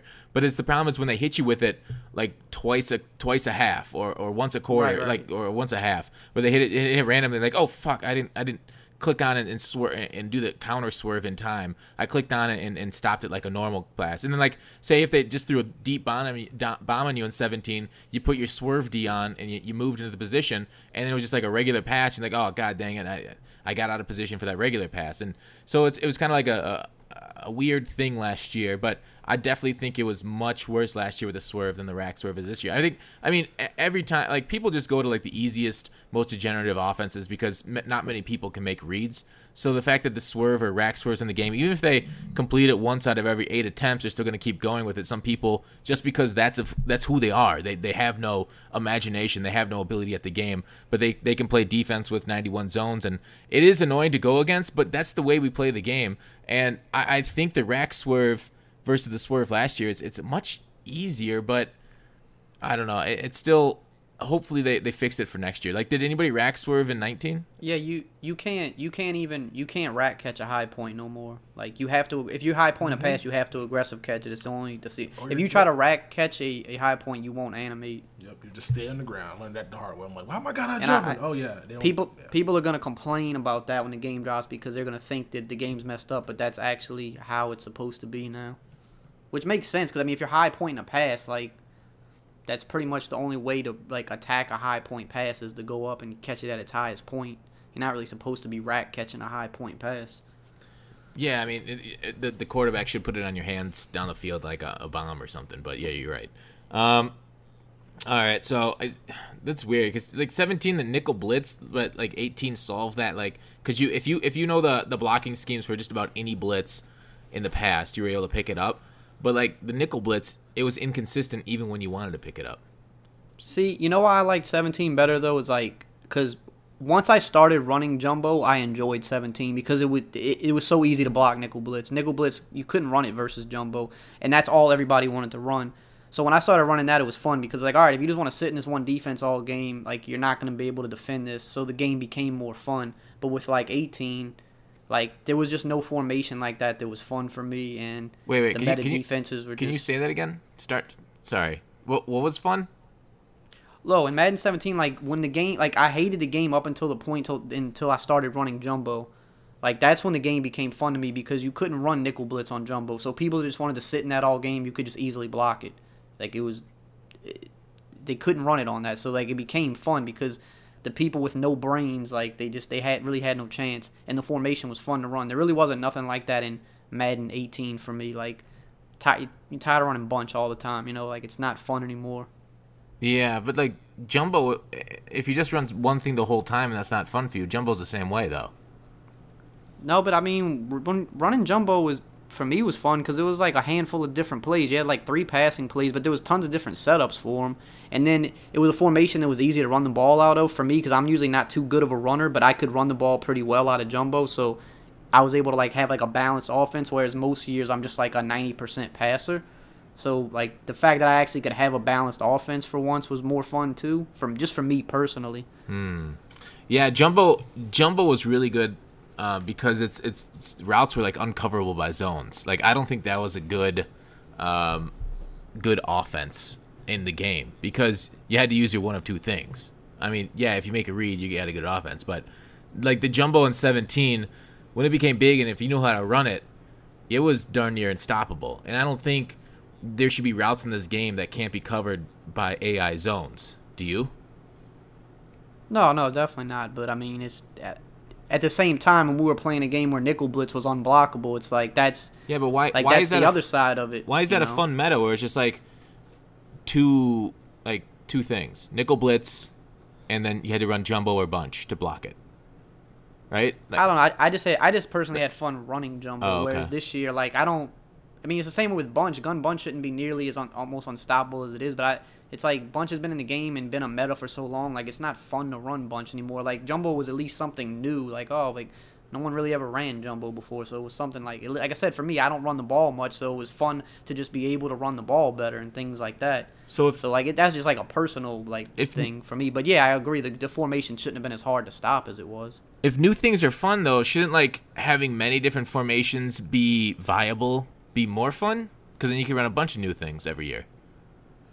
Right, yeah, but I think the issue with why a lot of things, it's not that you can't run a lot of things, but most people are going to run what's best, and a lot of formations aren't nearly as good because of like the spacing issue in the game. The spacing in the game doesn't allow you to it doesn't really reward someone that wants to run a spread offense and stuff. So you have to run what works the best. So it's like your hands are kind of tied on it. I know, you try to experiment, but that's a Madden. I mean, that's a Madden issue. The fact that they can't this is an issue through and through in the game. They just can't balance very well. Like their formations that aren't the spread ones don't work as well as the bunch ones. That they can't balance them for and some runs are just overpowered. Like how fast the ball is handed off to the halfback determines how well some run plays work versus others. Like 16 had that fullback dive that Problem got to the championship with because they had a really fast handoff. And then some dives have a slow handoff if you have a different-handed quarterback. And so it's the issue with Madden not being able to balance more than they should just have these two formations and nickel blitz was okay, but more than one thing or two things should be a good offense. That should be on Madden to fix. That's not saying it's a good game because there's only two formations. I don't know. No, I definitely agree. Okay. Texas, any thoughts on that? No, y'all killed it. Y'all going right. back and forth talking about formations and handoffs. All right, so discussion. So talk about. So, Eric, you had a little bit of spat with the competitive scene yesterday because they said game changers don't give any good feedback, and they. Jeez, they said that. It's in so many words. They said it flavorfully. They do it every year around this time. It's the same cycle. So what do you like clockwork? Yeah. So what do you have to respond to their? I mean, we talked a little bit about your feedback in the community, but it does seem like the competitive community seems to target you more than many others. Why is that? Is that because you give out tips? Probably. I mean, if I was just doing MUT, I mean, they still definitely they generalize and still just kind of attack YouTube creators in general because they're like, oh well, this guy just plays MUT, or what does he know about the game? But it's the game's not that complex.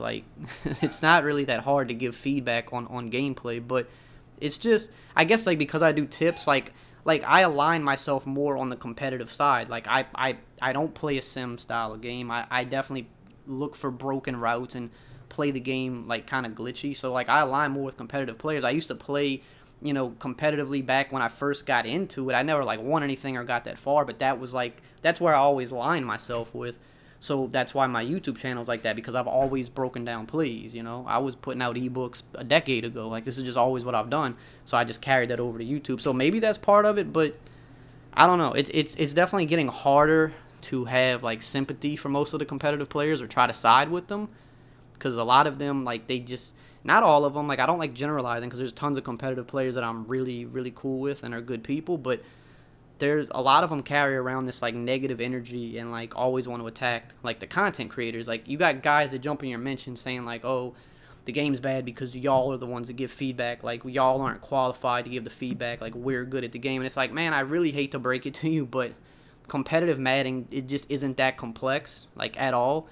Like, Madden is probably, I think most people that know better would agree, Madden is, like, the easiest game to become a pro at, by far. Like, not saying you can take someone that's never played Madden and turn them into a pro, but you can easily take somebody that's, like, played Madden for a few years and they understand the basics, they understand how the game works. It would be so much easier to turn that guy into a pro than to take his equivalent in any other game and turn him into a pro. Like, Madden's not that complex. Like, you don't have to be in Ultimate League to understand how to run Counter-Strike and Crossfire. You know what I'm saying? Like, you don't have to make Ultimate League to know that a zone is supposed to react a certain way, or that, you know, certain things help create a better skill gap. Like, it's just goofy. You don't have to be in Ultimate League to say that the user defender shouldn't get faked out every time somebody hits a spin move. Like, it's simple stuff. Like, and then when you apply that same logic to anything else, like, you see how goofy it looks, right? It would be like saying, well, why does Antonio Brown even have a wide receiver coach? He's clearly knows way more about being a wide receiver than his coach. He's probably going to be a top 5 wide receiver of all time. What does he need a coach for? But his coach still helps him become a better wide receiver, right? Like, Tiger Woods still has a swing coach, right? He's like the best golfer ever. Like, the logic doesn't work when you actually apply it to other things. And just because you're a top Madden player, like, alone, that doesn't mean you give good feedback on the game just because you're good at it. That doesn't mean, and it doesn't also mean that you're good at teaching the game. There's players that are competitive that can't teach competitive Madden. Whereas, like, I'm not as good as competitive players, but I guarantee you I can teach it better than a lot of people. Like, because being a top Madden player, at the end of the day, like, what separates the best of the best from people that are just, like, really good, it's just executing better and adjusting better. Like, that's it. Like, I can watch you run Counter-Strike. I understand how Counter-Strike works. It's not complex, but you might just execute it better than me. Like, when you watch competitive Madden, 90% of the time, literally everybody knows what's coming the next play. They know the routes. They know the reads. It's just about who executes it better. So, yeah, you're better at executing it than me, sure. Like, you can have that, but that doesn't mean that, like, I don't see what's wrong with it, right? Like, it's just goofy. And I think a lot of pro players think, like, in their mind, they think it's so complex and, like, nobody else can grasp this, but it's, like, it's really just not that deep. Like, Madden is the easiest game to be good at. And the thing is, like, it's just the way Madden is made because of the lack of balance, and there's some uncoverable routes like we talked about. And with that, like, I saw a breakdown, I think it was Holden's breakdown of Skimbo's offense was like 3 plays in bunch, and then he maybe mixed in a couple others randomly from, not randomly, but a couple others from a couple of the formations. So it's like, you're right. He just executes it well. Yeah, you're right in the fact that it's not super complex, the game.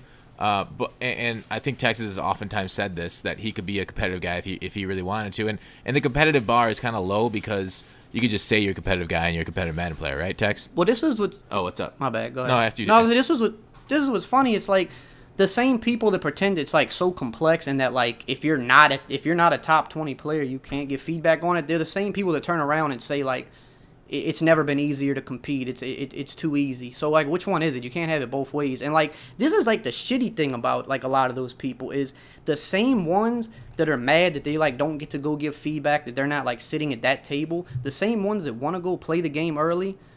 The same people literally try to get the competitive players, the ones that do get to go play early, they try to get them banned from competing. They've tried to do that because they're like, well, such and such got to play early and test the game out. He has an unfair advantage, but those same people want to go play it. Like, it's so hypocritical.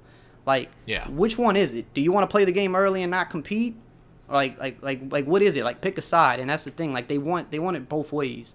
Not all of them, but some of them do. I mean, it's a good point. And I mean, here's the thing. Like, So competitive gameplay, it's weird because competitive gameplay is all about deterministic outcomes, and deterministic outcomes aren't football, not real football. So this gameplay has moved to SWATs are going to beat aggressive catching, and receivers on the field aren't going to catch it. It's not like the real NFL. Like, there's a lot of things that happen in Madden that are, you know, not competitive. There are things that are competitive, and the skill gap itself. So sometimes it feels like some of their feedback isn't in the best interest of the game going forward. Like, a lot of them. 100%. Yeah, go on.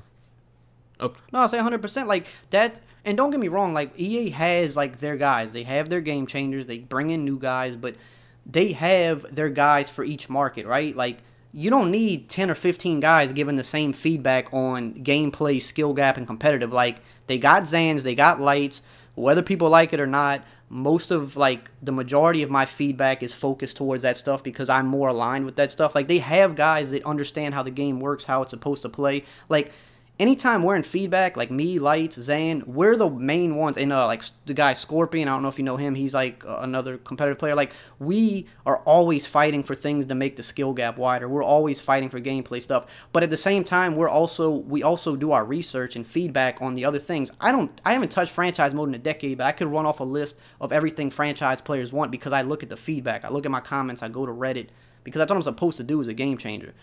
And a lot of competitive players, like, they only care about their own interests, and it just is what it is. Like, when they bring a guy like Lights or Zan in or me, they know that, like, okay, we're bringing you guys in because you have the gameplay expertise, but we can still give feedback on other things, too. They know when they bring the franchise guys in, it's like, okay, you guys are in touch with your franchise community. That's why they bring a mix of everybody in. You don't need 10 to 15 competitive guys rehashing the same thing that the other 3 or 4 people are already doing and already know what they want.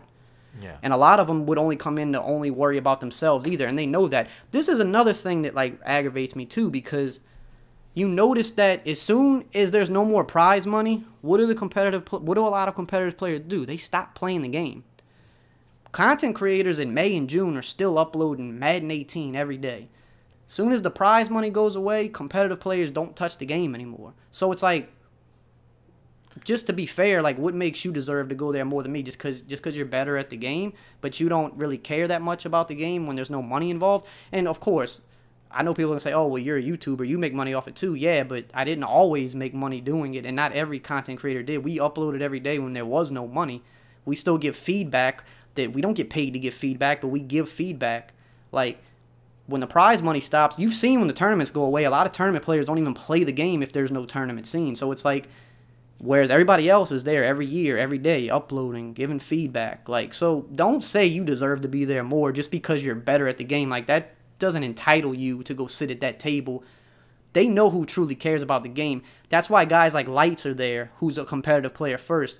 He cares about the game. He cares about getting feedback. He doesn't stop producing content because there's no prize money left. They know who truly cares about the game, and that's why those people are there. They know who's only in it for themselves, but that was kind of a rant. But no, I mean it was a Fuckmaster Flex ball to be dropped right now. That was a lot of like heat. the little air horn. Make an air horn. Yo, you said it all. I'm gonna be standing ovation right now. I mean, am I lying though? Am I lying? I will say that's what they say. The one counterpoint is that there's a lot of YouTubers that clearly don't care and are just going through the motions. They've even said on Twitter, like, I'm just uploading a video just because I put it out for my subs, but I'd rather be playing Fortnite. True. No, you're right. There definitely are some that don't care that much either. You're definitely, like, I wouldn't be, like, biased. You're definitely YouTubers right. are definitely not saints. Like, No. What are you talking about?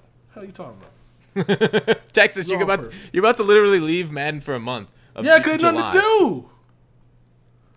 And don't get me wrong, there's nothing like wrong with going away from the game or like wanting to play Fortnite or something like that. But again, if you're gonna jump in somebody's mentions and act like you want it more, well, technically, I would say if someone's posting Madden every day, damn near 365, there's not many scenarios where you deserve it more than that person. There's nothing wrong with you saying, you know what, I've played Madden for 6 months or 7 months, I've grinded, tournament's over.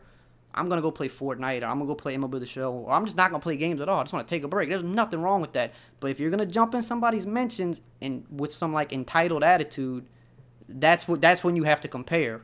Like, if that's how you want to go, well, if this person is literally never stopped uploading Madden, never stopped trying to push it even late in the year when everybody's saying the game's dead, but these people are still trying to do something with it, you can't really say you deserve it more than that guy. Like, yeah, you know, if you're gonna jump in mentions, then we have to compare. Yeah, and you did a good job at comparing the other day, and they never got back at you with the money argument. Oh yeah, I only make $500. Upload every day, make $500. That's yeah, man. So, yeah. Why do they always? Wild. Why do people are weird when they go to Social Blade? It's always that number. No, when you go to Social Blades, they always go to the lowest amount. Like when people want to disparage, they go to the lowest amount. Oh yeah. And then people think you make a lot more than you actually. They go to the highest amount. I got a family member like, yo, can you send me some money? Like for what? You make $30,000? I don't make $30,000. Who said I made $30,000? Social Blade? They're I lying. just go off my my stats, but from what I've usually noticed, 'cause I check my own Social Blade just to see, you know. Social Blade. I can only go off my stats because I don't know what other people are really making. Yeah. But for me, when it says money earned, it's usually way closer to the top. Sometimes it could be a little lower than the top, but sometimes it's more than the top too. But it's never anywhere close to the bottom. They give such a wide range. It could be this guy's making anywhere from $4 a day to $300 a day, and it's well, that doesn't really say much. And people that want to hate are going to say, oh, he's making $4 a day. And people that think you have money are going to be whoa, you're making $300 a day. And sometimes it is that case, but it's usually a lot closer to the top than it is to the bottom. But people are going to, like I said, whatever fits their narrative, whatever gets them, they're oh, I'm going to win this argument. I'm going to say you make $5 a day. Go ahead if you want, but you can literally check just my Patreon alone, and that gives you an idea. If I'm making that much on Patreon, how much am I making on YouTube? If this many people are subscribed to my Patreon channel, it's not hard to make money on YouTube when you branch out. Ebooks, you could have merch. It's not all about ad revenue. But even still, the ad revenue is not bad. People always hear 500. I've heard that at least 3 times, in comments or in Twitter. Everybody always says oh, you're just making 500 a month. I don't know what it is about that number. It's always 500. Because it's below poverty line. 500 a month is why are you doing this? Yeah, but it's dude, I would not be uploading every day if that's all it was netting me. I probably would upload a few times a week and just do it as a side hustle hobby. There's no way I would grind that. Who would grind that hard for $500? For what? It don't even make sense. Yeah. Unless you're trying to grind your way up. If you're early on, then sure. But it's at this point, come on. Yeah. So getting back to the competitive players and them coming at you and RBT, it does seem weird and not great for their brand to kind of attack people that speak to tens of thousands of Madden fans every day with content. For competitive Madden, it feels like me and Texas talked about their numbers. They had a couple thousand people watching their championship game for the Ultimate League, and it definitely seems like the numbers for them are going down. And I don't know why that is, but to kind of like you said, kind of put you off. And RBT, another person that could. He reaches tens of thousands, if not hundreds of thousands people a day. Definitely. At times. Oh, definitely. So, you know what the problem is though? Think about it. I could be wrong, but think about it. Is Madden not the only game where the content creators are bigger than the best players? Give or take, maybe exclude Problem from that, but outside of Problem, the top 10 content creators are more known than the 10 best Madden players, and you don't even really truly know who the 10 best are because the way the game is structured, it's Serious Mo is a top 10 player every year, but he didn't make a live event this year because the structure's horrible. So it's you can't even really differentiate who the top 10 players are. Here, let me look at my Madden YouTuber list, and we'll go through. I don't even think Problem's in the top 10. So I'm just inside the top 50 Madden YouTubers. But he's big on Twitch though. I'm not that big. What the heck? Big for Madden. Yeah, I mean, what? I'm not that. Anyways, let me. Where the hell is it? Your blog? Yeah, my blog. I'm looking for the site, and I'll go through the list of Madden YouTubers here. All right, here I think I found it. This was updated in February. All right, QJB, he's got 1.5 million subscribers. Anto, iMav, Your Boy Pizza, TD, Toke, MMG, Cookie Boy, TD Bear. He doesn't really do that much. KK, Cullenberger, Mr. Golden Mutt, RBT. I mean, these guys are all 150,000 subscribers plus. That Walker, he's got over 150. So I mean, those are people with larger social reach than Problem. Well, yeah, and social reach. I mean, I think Problem's name through the years. I mean, I would say he's up there as far as known Madden players, but just excluding him, the content creators are what's big. I don't know why competitive players compete in the current state. I don't even get it. It doesn't make sense to me, especially when a lot of them actually they have jumped to the YouTube side, but they haven't really stuck with it because it's really hard to do both. You really can. It's extremely hard. But a lot of them are good at making content. Why wouldn't you go the content creating route? It's so obviously the better route. They don't pay you that much. You put way more time in to get scraps. You literally have to be a Kiv or a Skimbo. You have to win it all, or you have to bare minimum finish top 3 in earnings. And then even with that, you're losing, damn near half of that in taxes. So it's why would you not create content? Because you still already have a following, so you can jumpstart it. Most of them know how to make good content. You still have a name. I sell ebooks, and I'm not a top player, and I sell tons of ebooks. These guys could sell ebooks. Like they could start a Patreon. Like they could have consistent money and actually be like full time and not have to stress. Like competitive. Like what is good about competitive Madden? The pay is bad. It's stressful. Competitive players probably put 4 to 5 times the hours into the game that we do to make less money. And it's stressful doing it. It's not fun playing competitively. Like, why would you even do it? You say the game, but, like, YouTube takes editing and content and all that kind of stuff, too. So, like, but the time that we're editing is the time they're playing the game. So it's kind of a wash. For me personally, like, I don't spend much time editing. Like, because most competitive players that come to YouTube, they do tips. You don't have to do much editing when you do tips. Like, that's a good point. You don't. And even if you're editing a gameplay, because most competitive people that come to Twitch, they do tips and gameplay. I mean, it's just, that's what they do. It takes like 30 minutes to edit a gameplay very basically. Like, you don't have to be over this. You don't have to be your boy Pizza. You don't have to be a guy that's going to get 1 million subs to make a lot of money on YouTube. You can have 25,000 to 50,000 subs and make way more money on YouTube than the 10th best ranked pro player. Like, it just doesn't, it don't make sense.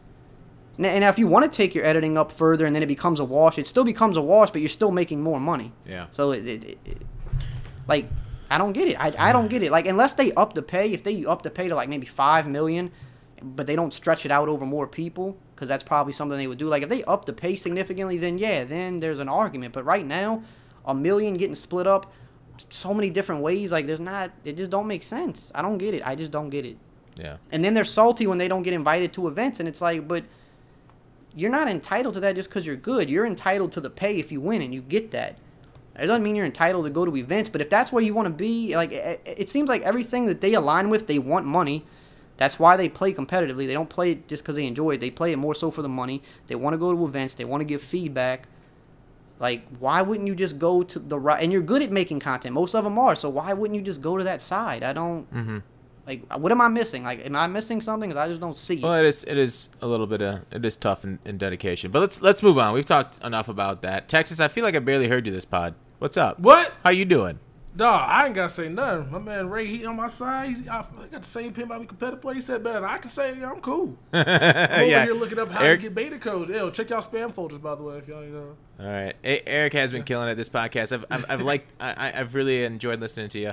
Let's get to the appreciate it. Yeah, let's get to the comments from last week as we kind of wind into that section. So, Michael Henderson, I don't know what Gutfox looks like, but I have heard Foxy, and dude must be a stud. More Foxy, less of you two jackasses. So Tex, I think we're gonna lose our pod soon. Rip to us. But he said, just kidding. Tex, I've been listening to you since NCAA 14. You've helped my game over multiple platforms and EA series. Gutfox, thanks for being Thanks for being a white guy that likes Madden. I don't get that.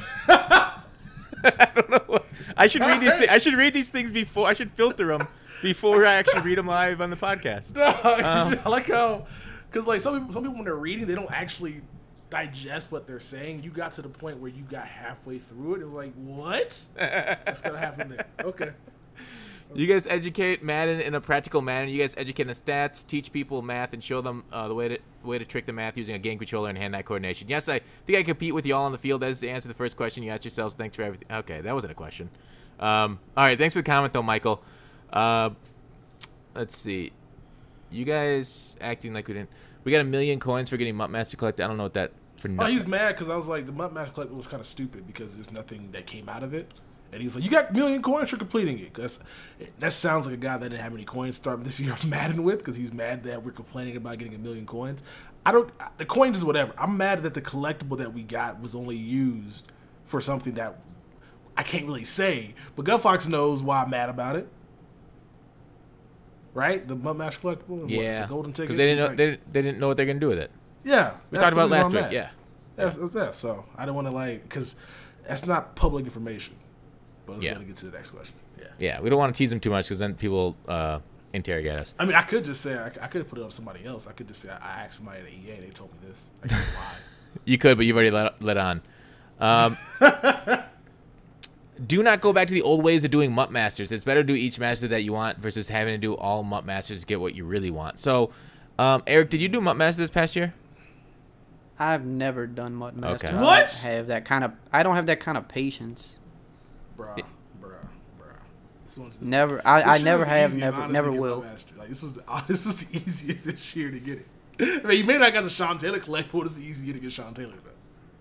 Yeah, it's never. It wasn't easy. It was super time consuming. Easiest. I didn't say it was easy. I said easiest compared to the other years. If you want to go into solos and throw nothing but streaks to your best wide receiver for 15 hours, then yeah, it's super easy. Yeah, remember the one? I mean, actually, maybe last year was easy. You could play draft champions, but like Madden 15 with the legacy collectibles, Madden 16 was tough. 17, I guess you could say it was easy because you didn't have to play head to head with it. You could just play draft champions. But this year, bro, if you just played the game, you could have got it, except for after what, January.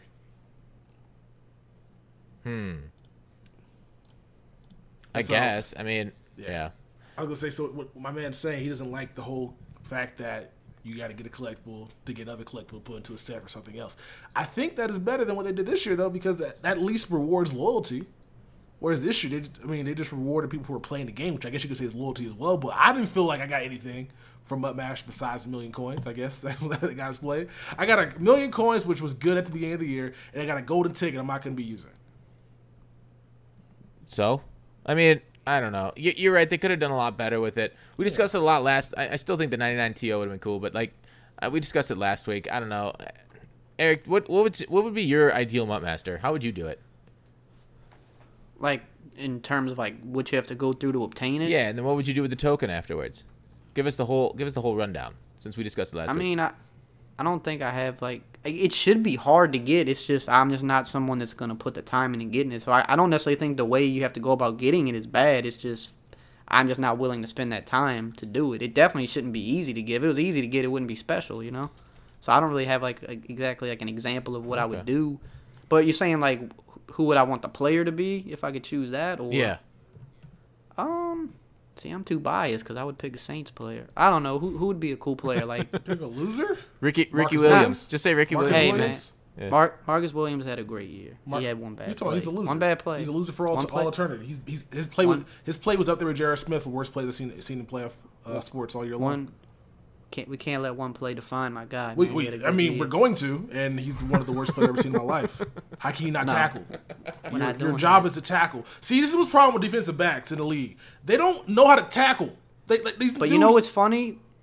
He had like the 6th highest like tackle rate or something like that last year. Like that was like his tackle rate was great last year. But that's obviously if you don't watch all the games, you wouldn't know that. But that one play, it's like you look at that and like, wow, this guy's terrible. But it's like he's actually he was one of the main reasons that our defense was good last year. Like it wasn't just Lattimore and like Cam Jordan. It was Lattimore. Cam Jordan. Don't be out here saying he's the 5th best player in your defense. The reason why y'all were good. He was huge last year. Like he was really big. Like without him, I don't think our defense would have been nearly as good. Because your offense held onto the ball for a pretty long time, gave your defense a lot of rest, and put up a lot of points to where a lot of teams were passing, not running.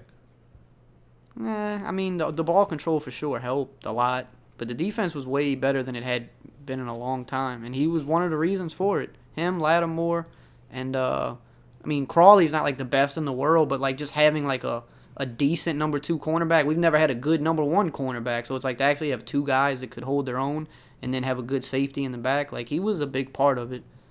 Like I'll defend that every day. He is a big reason we were good last year, and also the reason y'all made the Super Bowl. All right, so Ultimate stuff Master. Happens. We can't bring up old stuff. I mean, that's recent. He's the reason that He's the reason y'all didn't get a chance to take on backup quarterback Nick Foles. Because I think the Saints would have won the Super Bowl if they would have took on backup Nick Foles. But instead, y'all lost to Case Keenum. Terrible. Some days you're the dog, some days you're the hydrant. Cam, who's out there by himself, and then single-handedly lost. Oh shit! Shots fired. One dude lost y'all a chance with the Super Bowl. Drew Brees getting older. That's crazy.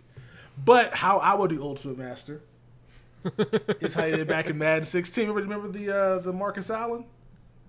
Yeah, that was kind of cool. Remember it had you had to get the Style Champion, you had to get the Journey 3, Overall Master, Silver Medal Master, Road Master. It should be a collective unit of all collectibles that you get for playing the game.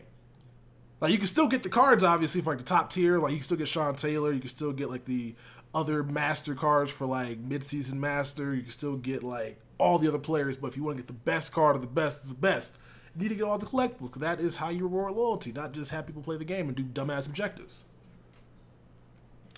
I don't think objectives are dumbass. Like, No, it's just, isn't that the best part of MLB The Show? Is getting those stats for players? Well, those are like 3,000 hits. Well, some of them are. Some of them like get like 45 million hits. Like Madden, just like I'd rather just do like a long series of solos and just kind of do something where I gotta go run to the 1 yard line, throw the ball 99 yards, and then repeat the process. That shit is not fun. Yeah, well, I mean, that's their problem with their objective list. That's the biggest point. Otherwise, the objective lists were great, besides for that bullshit, though. Yeah, they're cool, but I'm saying I don't want to just be out here doing stuff on the objective list that is just kind of incredibly mundane. That's not a bad point. Yeah. So if we get all the stuff, I mean, this year we had style. We got chemistry master this year, but it wasn't like a collectible.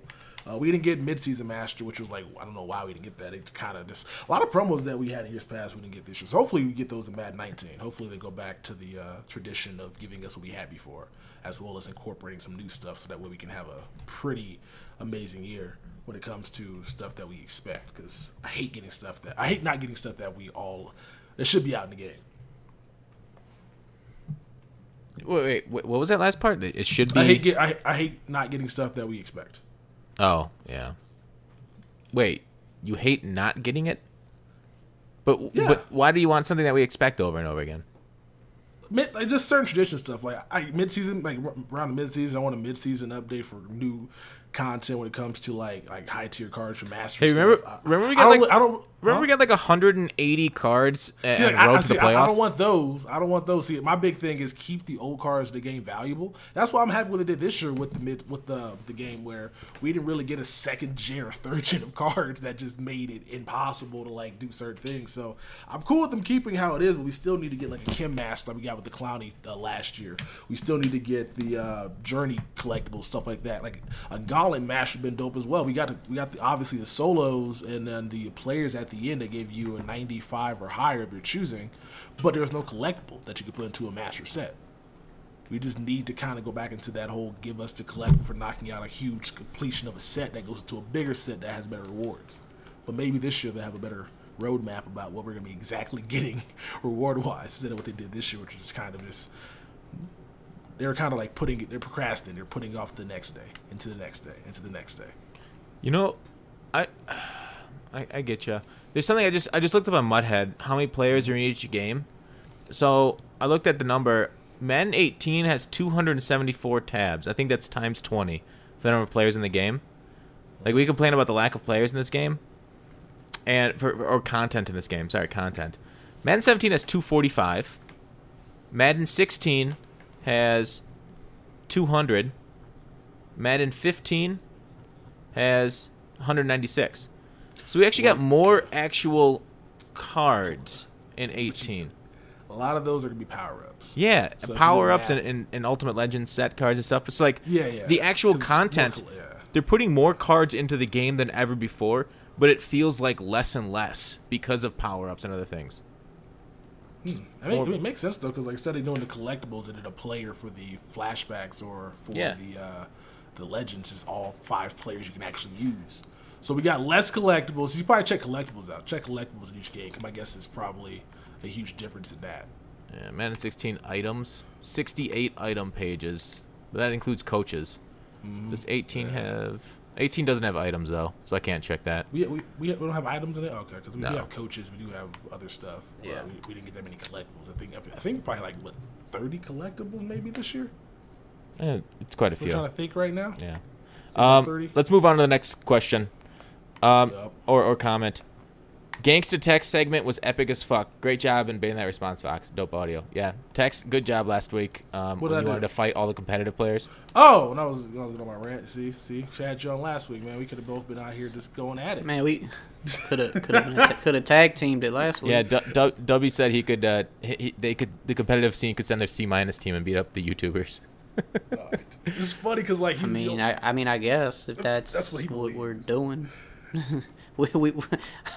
Let's compare money though. The crazy thing about it is that they could send their C- team. I still want to know if they're competitive players or not. It could just be random people off the street. This is true. Yeah. don't know who they are. It's true. It's funny because it's true, and it probably shouldn't be that way, but it's true. Yeah. Wait. Okay. Now, I'm looking through the NYM comments now. NYM also agrees strength doesn't matter, and he's willing to fight over it. Would you rather have a golden ticket for a month in MUT 18 or elite cards, golds, and such in MUT 19? Eric. I'm going to be honest. I'm going to need you to say that one more time because I missed part of it. No, it's okay. Would you rather have a golden ticket for a month in 18 or elite cards, golds, and such in MUT 19 for the MUT Master Collectible?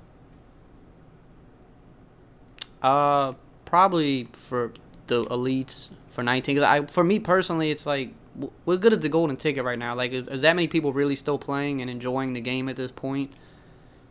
Like, I'd rather have stuff to start off with next year. Yeah, I think that's what a lot of people kind of argue for. Tex? Yeah, easily. I'd rather have that. I'd rather have the MUT Master Collectible go into a bigger set for something like Ultimate Master, but whatever. But if I had to choose, I'd rather have the Madden 19 extra stuff, because even if I don't use the players, I can quick sell them for training points. There you go.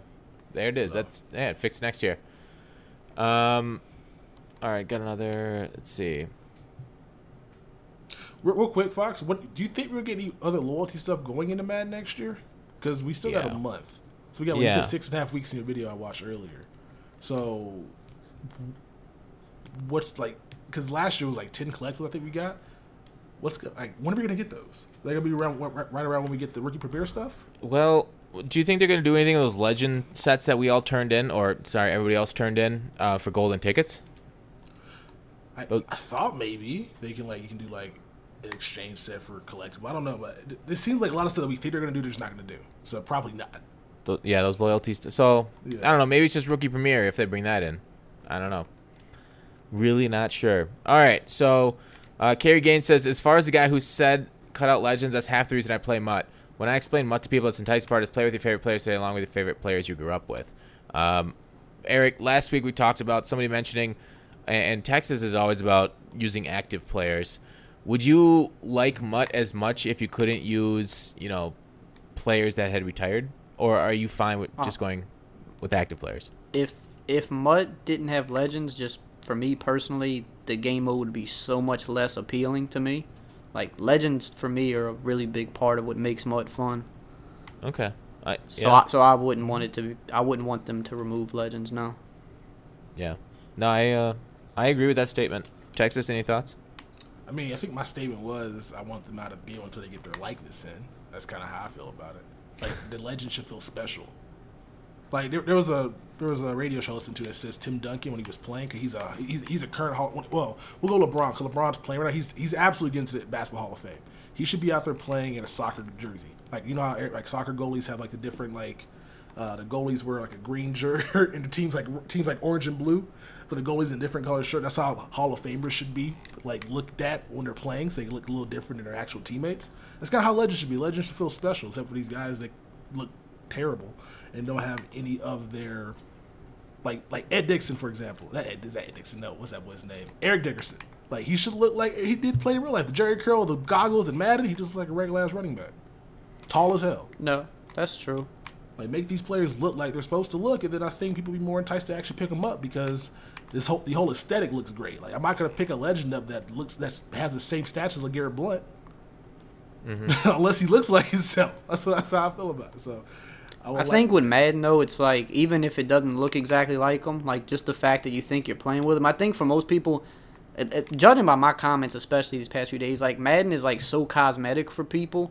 So it's like, oh, it says Jerry Rice, it has his number, I'm playing with Jerry Rice. Because, like, all the comments I've had, like, feedback towards the game, it's all, like, such things. I mean, not that it's bad feedback or that people shouldn't want it, but they seem to kind of chalk the game up as being the same, because they're like, oh, the scoreboard didn't change. Oh, this player doesn't have his, face mask, or there's no halftime show. Like, it seems like for most people, like, Madden they care more about the cosmetics than the actual gameplay, which for me, I feel like gameplay is what's supposed to matter because it's a video game, but just the cosmetics are like, oh, I got a legend, or oh, this player he's got all his exact gear, or, oh, we got a shiny new scoreboard to look at. Like, a lot of people, that makes a huge difference for them. Mm-hmm. Especially for me, like as a content creator, I kind of like the fact that Odell Beckham has his yellow hair. I'm still pissed that Willie Snead doesn't have his blonde tips because EA doesn't give a damn. I don't even think it's blonde. I think he just has blonde hair. They've never gotten his hair right. And no Kamara Tate. Like I know they're not. They may add it in the actual game, but make these players feel and look like their counterparts on the field, and that'll go a long way. I so regret doing a Saints gameplay because like 50% of my comments are, "Wow, Kamara doesn't have his arm tape," and like I said, it's not that they're wrong for wanting it, but it's just like weird that like that's all so many people are focused on. It's like, man, there's like so much more to look at and critique than the arm tape, though. But like how many running backs in NFL do you know wear arm tape? I know Kamara. I don't think any. I know Kamara. I know him. That's his brand. Yeah. So respect his brand. And as me being a Saints fan, like I want him to have it too, but it's like. It's just crazy, like, how big of a deal. Like, I wouldn't have thought it would have been that big of a deal. Like, same with the scoreboard. Because it's like, who really looks at the scoreboard like, wow, this is, like, such a great new scoreboard? Like, I get that it makes the game feel a little new, but, like I said, there's nothing wrong with wanting it to be new, but I just didn't think it was that big of a deal. Like, it seems like almost a deal breaker for so many people. It's something new. If it looks new, they're here for it. But when it looks the same, they think it's the same game. That's where it comes down to. Right. First impressions. Like, try to make it change it a little bit so people can actually not have anything to knock on it. Like, just maybe put it at the bottom of the screen instead of the top. I don't know. Just figure something out. Somebody's gonna complain about it. I honestly think EA that's like the only way they could win people over. I think if they spent like an entire year and just focused like. Not that I want them to do this, but I just think if they spent most of 1 year and put the majority of their resources into just completely overhauling presentation at every level, add a halftime show, player names on the sidelines, different interactions. Like if they just spent so many resources and did that for 1 year, I think so many people would be happy because the game would just look like a brand new game, and that seems to be what the majority of people want. Me, I would say I want them to upgrade everything equally, just focus on gameplay, focus on franchise, everything, but I think if they literally just focused on presentation for 1 year, they would win the majority of the fan base over because that seems to be what they're most concerned with. That's why you hear 2K get brought up all the time because that's really the only department that 2K was like phenomenal in. It was just the presentation was on point. It was so good. Even NBA Live's presentation great. The game's ass. It's fine. Yeah, the NBA Live's well, you can't say don't say the roof. game's ass. I don't want you to get your game changer reward. No. No, I enjoy NBA Live. Okay, yes, that's the correct answer. I do. But the game's ass. I do. No, I do. No, I'm just saying like the gameplay needs like tons of work, but I enjoy because for me when I play a basketball game, I'm not good at basketball games, so I see the other side of it. Because with Madden, I care mainly about gameplay because I'm better at the game and I try to play it at a competitive level. When I play NBA games, the presentation is what matters to me because I care about like NBA Live's my player type mode. Like it's phenomenal. The story's good. The customization is like through the roof. The gameplay just needs work. But I don't really care as much about the gameplay because I'm not that good at the game anyway. So I care about the stuff that I can customize and look at. So that's why I enjoy NBA Live more than 2K because they're kind of doing that a little bit better than 2K right now. So, but when it comes to Madden, I'm on the opposite side of that because I played on a different level or from a different standpoint. So I view what I value in the game differently. So, like, once I started thinking like that, then I realized, like, why presentation is so important to so many people. I had to put myself in those shoes and say, well, when I play this game, I actually look at it that way, too, so it makes sense. This is how they look at Madden. Yeah, it totally makes sense. The casual audience versus the competitive audience and what their needs and their wants was. I don't think it's a good idea for EA to spend all the resources, but a good number of it each year because people will just complain about the presentation the next year when it's not that much better. Like, the game plays completely different this year. It feels like a different game, but if you're looking at it, it looks just like Madden 18, and what most people are going to do is look at it and say, wow, this is Madden 18, nothing changed. But the game plays different, which is huge. The game plays different, it's a different game. But if it looks the same, like for people that's like a buzzkill for them. They're like, I want it to feel new, though. I want it to look new. It doesn't look new, I can't get excited, especially if I'm watching a YouTube video. I can't really play it and feel the difference. It just looks like the same game. So I got you. Yeah. That makes sense. I just want them not to be as lazy with it though, because they do certain things like they'll add somebody's pink tips, or add Mario Williams' red eyes, but they don't go the entire way. I don't know what resources they have to develop or to put aside to actually make this happen, but it's only it should. I think you just got to text. I think you just got to give them feedback. Just tell them, hey, this needs to be updated, and then maybe you can pass it along to get looked at for stuff like that. Because otherwise, they just don't hear about it. So definitely, hit up the EA employees and the DMs and stuff. tell them, hey, look at this guy's hair, because I'm sure they just don't know about it, right? No, see, this the thing with like EA, like, because people all the time are like, they need better, they need better game changers, or they need better developers. They don't know what people want. It's like, dude, literally anything you have thought about to put in the game, like 99% of the time, they've already had hours and hours upon hours of conversations about this. But like for them, like for the company, for the people at the top, there's so much strategy into it. Like there's shareholders, there's like which strategy aligns with our best interests. It's like, you don't think that they know that we want a superstar mode in the game, that would make so many people happy. Like, it's such an easy thing to put in the game that everybody would love, but there's a reason it's not there yet. They know that people want it. Like, pretty much anything you can think of, they've already heard either through feedback or they've talked about it themselves. But there's just so many things that even are out of the devs' hands. It's like all they can do is like whatever they get the okay to do too. So it's not that they don't know. It's just that their resources are limited sometimes. I bet you I could think of something right now that they probably have never heard of putting in the game. What? Just put old school baseball players in. There it is. Boom.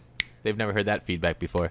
Game changer. Woo! No, yeah. No, there's definitely still things that like no one's ever thought of for sure though. But I'm just saying the majority of the time it's like people that think it's so easy of like, oh, put a superstar mode in the game. It's like, do you think they not know that? Like, that people want that? Like that's a layup. Like they know that. I don't know why it's not there. It's a resources thing is what you're saying, and that's frequently what we give the biggest issue to, is that they don't reinvest in their product very well. They give it away to NBA Live, or they do more stock buybacks to increase their stock price to get bonuses for the executives, or they hold the cash, but they don't actually reinvest in the product like we want. They don't go the Amazon route of reinvesting to make their product better. I feel like a lot of companies don't do that. Yeah. Which, I mean, it's bad. Like I understand from like the top, like when they're just looking at money. Like I get that, but it's like at the same time from like a consumer, especially in a market that we don't have another NFL choice to go play, like it sucks.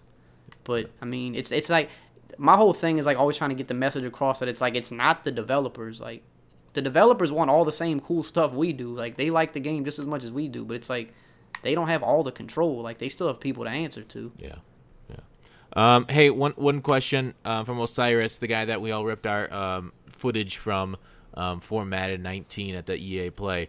He was saying that the users weren't getting animations all the time or at all. Did you notice the lack of animations for user picks, Eric? Yeah, on occasion. Like not every single time, but it happened. But it's like, again, like I think a lot of those things, I mean, we gave feedback on it, but most of the time when we gave feedback about certain things, like Clint would say, it's like, yeah, we've actually already addressed that issue on like, the build we're working on right now.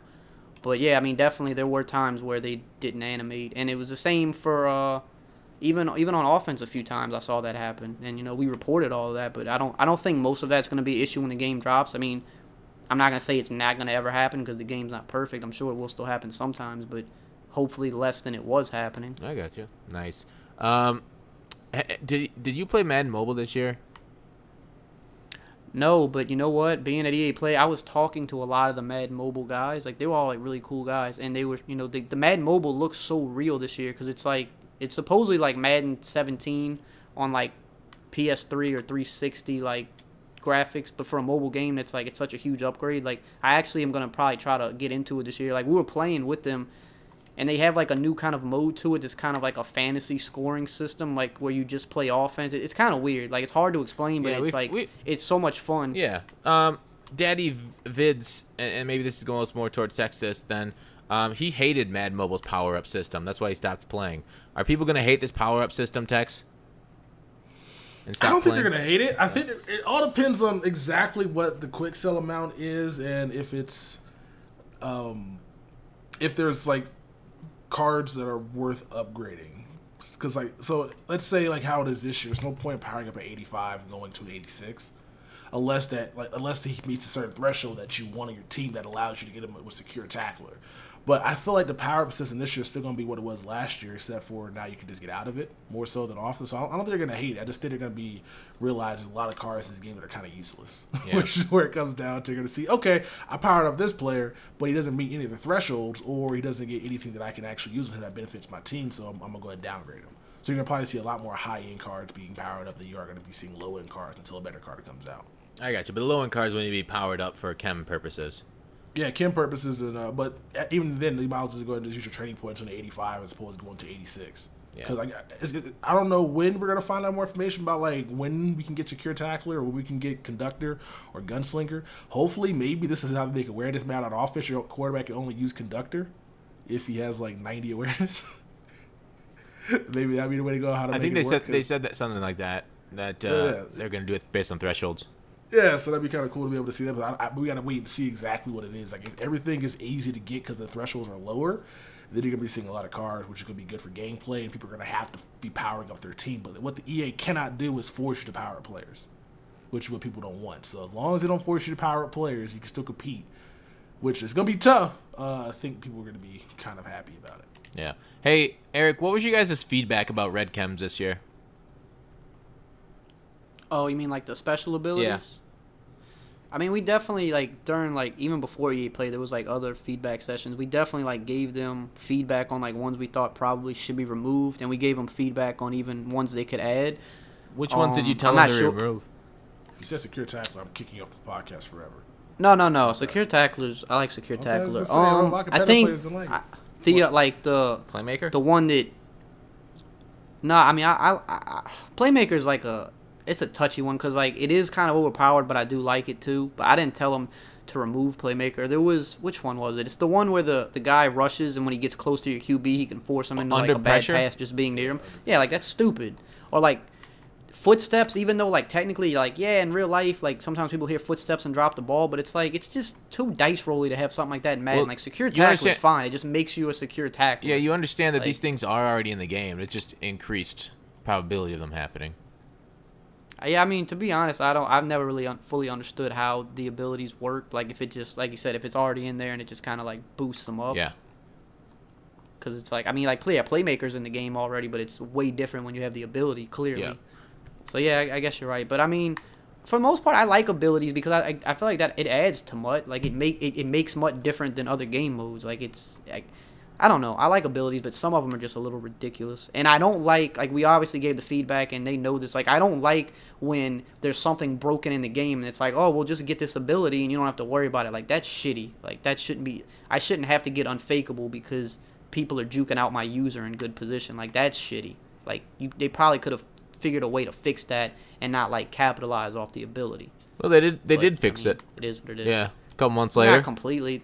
They patched it and made it better, but it was still an issue all year. Definitely. And there was even times unfakeable people still got faked. So it was like what were you really paying for? I mean, it didn't happen all the time, but there was still if I'm paying for unfakeable, you better never get faked. Like that should be the point of it. But Agreed. Clearly, it still happens sometimes. All right. One last comment from Bengal. He says it's a kiss on the mouth, and no, he hasn't gotten a kiss on the mouth yet. Texas, how did you not get Bengal a kiss on the mouth when you guys were out at EA Play together? Yo, if he would have stayed at the bar with me the entire night, I would have got him a kiss on the mouth. I'm the best wingman on the planet, bro. and clearly a guy that gets hit on by drunk girls too. And I'm sure you gotta. We should probably it's end the up. Fro, bro. Like I'm not cute at all, man. It's the fro. Like you see it in the video. The afro just attracts women, man. I don't know what to tell you. I believe it. I mean, you still got to kick. You still got to kick that one girl out, don't you? That person that took her home was you, wasn't it? Don't lie. Now that there's only 3 people listening to this podcast because it's so late. Tell us the truth. You took her home. You boned her raw dog. I said this once. I'll say it 3 times. I cannot go back to jail. Why would you go to jail for having consensual sex? Listen, I mean, safe sex is a dude's responsibility. That's how I ended on that. Or consensual sex, right? Yeah. Safe sex is a dude's get yourself a responsibility, but contract. consensual sex is right. Like, but can you sign a contract if you're drunk? I don't know if that's how the rules work to this stuff. I'm just not trying to go to jail, bro. I got too big of an empire. That's why you need to film every interaction you have. Just get a film of your bedroom. You know what?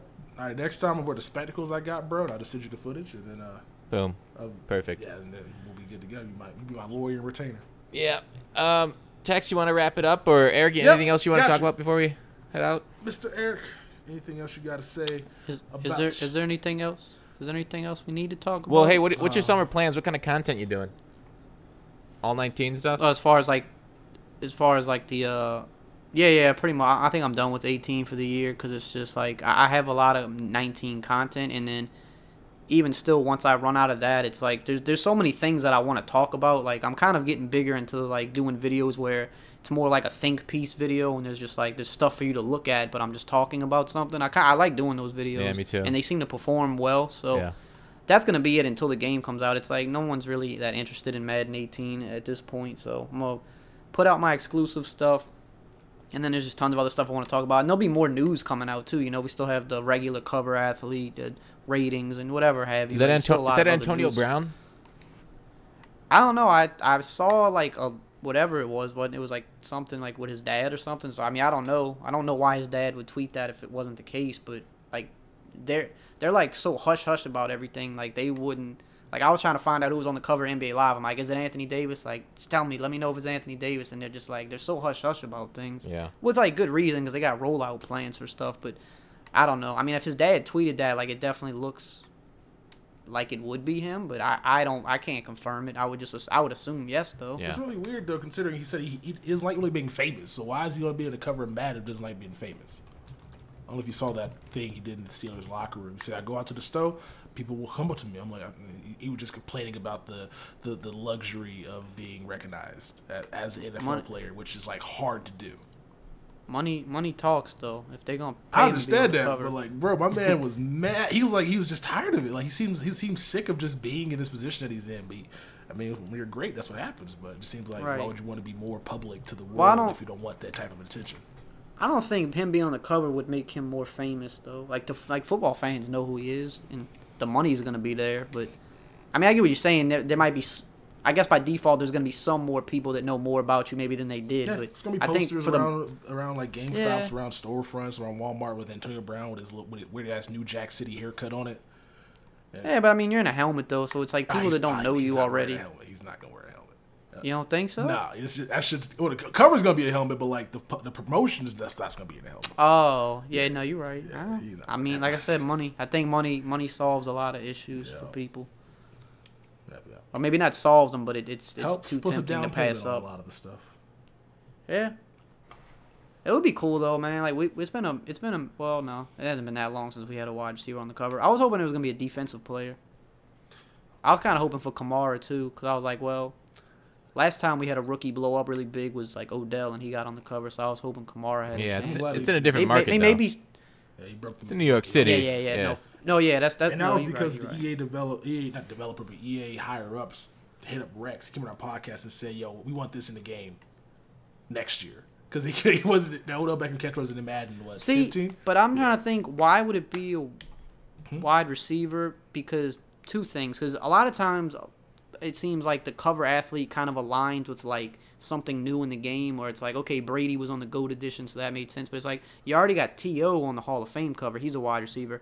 The big thing about the game this year, like, the biggest thing is the player motion, which is more of, like, a running back-based feature. So it's, like, kind of weird. It's like that they're putting two wide receivers on the cover if that's the case. But I don't know. Well, you did put out a video today about all the animations and how wide receiver catching was so great. So that is also focused. Looks like they're incredible. I got one coming on hit sticks too. The new hit sticks are like crazy. Like people get lit up. Nice. And like taking taking all like they're a lot of. I didn't see a lot of fumble. Only people I saw fumble at only people I saw fumble at EA Play was quarterbacks. Like real shit. They don't fumble. I mean, they must have tuned it because I was out there. I'm like, nobody fumbles the ball. I'm sure they're gonna fine tune like that stuff. They're not gonna just have it where no one can fumble. But I mean, like people are literally like getting taken off their feet. Like I had this like one clip where like I hit Fournette with Olivier Vernon and like Fournette like left his feet. It was just like the hit sticks are like probably the coolest thing about the game this year. They like overhauled everything with the hit sticks. That's cool. And they're harder to do too. So it's like, which is good because they've just been way too easy the past few years. Yeah, the range on them, you can kind of miss and still get the animation a little bit. The window is like so small to land a hit stick now. That's good. It should be a high risk, high reward type of move. Oh, dude, I was flopping on the ground like just giving up huge plays because I tried to hit stick from the side. It's like you ain't hit sticking from the side anymore. Like you better be lined up. I mean, just from my experience, anytime I tried to hit stick from the side, my guy literally like flopped on the ground, like it just wasn't happening. Huh. I kind of like that. So, yeah. It'll be interesting. But, yeah, everybody check out Eric's channels. It's text in the description. You got it? Check out Eric's links in the description. GutFox might be there, too. But Probably not. Best tips and tricks creator on the planet. There he is, the award-winning creator, Eric Rayweather. Good, dude. It was actually funny at the awards, like after the award ceremony. I was talking with Lights, and I was like, man, I should have shouted you out on stage. I should have been like, man, like shout out to Lights, because without him, I wouldn't have content to steal, and I couldn't be the best tips and tricks creator. Like it's like an inside joke between us now. Like we joke about it every time we're together, because so many people think that I rip him off. But it's like no one. It's like I've never like said anything about it, because it's like I know how he feels. Like we're like friends and we joke about it all the time. Yeah. I was like, man, I should have shouted you out on stage, but like no one else would have. I didn't do it, obviously. Like no one else would have understood it, but it's just like a funny thing. Yeah, I'm sure people would have laughed. It's just generally funny. And the thing is, like, there's other YouTube channels where I'm like it's funny to laugh at people taking content, but then like I look at other content, I'm like, well, these people are just like my channel, but 2 weeks later. It feels like. Sometimes that does happen though. Like as much as you joke about people taking content, it definitely, even if it's just like titles and stuff we talked about at the beginning of the podcast, I still get salty when people put out the same stuff as me a couple weeks later, and even especially when they get better numbers than I do. Well, the thing too is like especially when it's like tips based, it's like everybody's gonna post about the meta. Like no one can claim the meta. Like, and I think that's where like I get accused a lot, because if I post something but it's already widespread, but maybe Lights posted it first, or maybe another site posted it first, but by the time I post it, usually it's like already a widespread thing. And it's like at this point, it's like certain things are just like fair game, you know? Yeah. It's like if when EA puts out a promo, like someone gets the first video up on the promo, but does that mean like no one else can talk about the promo? That's completely different. I mean, yeah, it's a little different, yeah. But I'm saying That's like news. if something's the meta, it's like, am I supposed to pretend that I don't know this and I don't want to like help my subscribers understand? Am I supposed to pretend like I don't know how to run gun bunch without looking it up somewhere? Like everybody runs it. It's not really that difficult. Like that's kind of like what it comes down to. So like there's always going to be overlap, but I get what you're saying. The thing is, like, sometimes early in the year, I saw some people put up YouTube videos, and they were like, well, you know, so I was running 335 and deuce close all of 17, and that was like my scheme, and then I brought it into 18, and it really kind of took over the meta early in the year.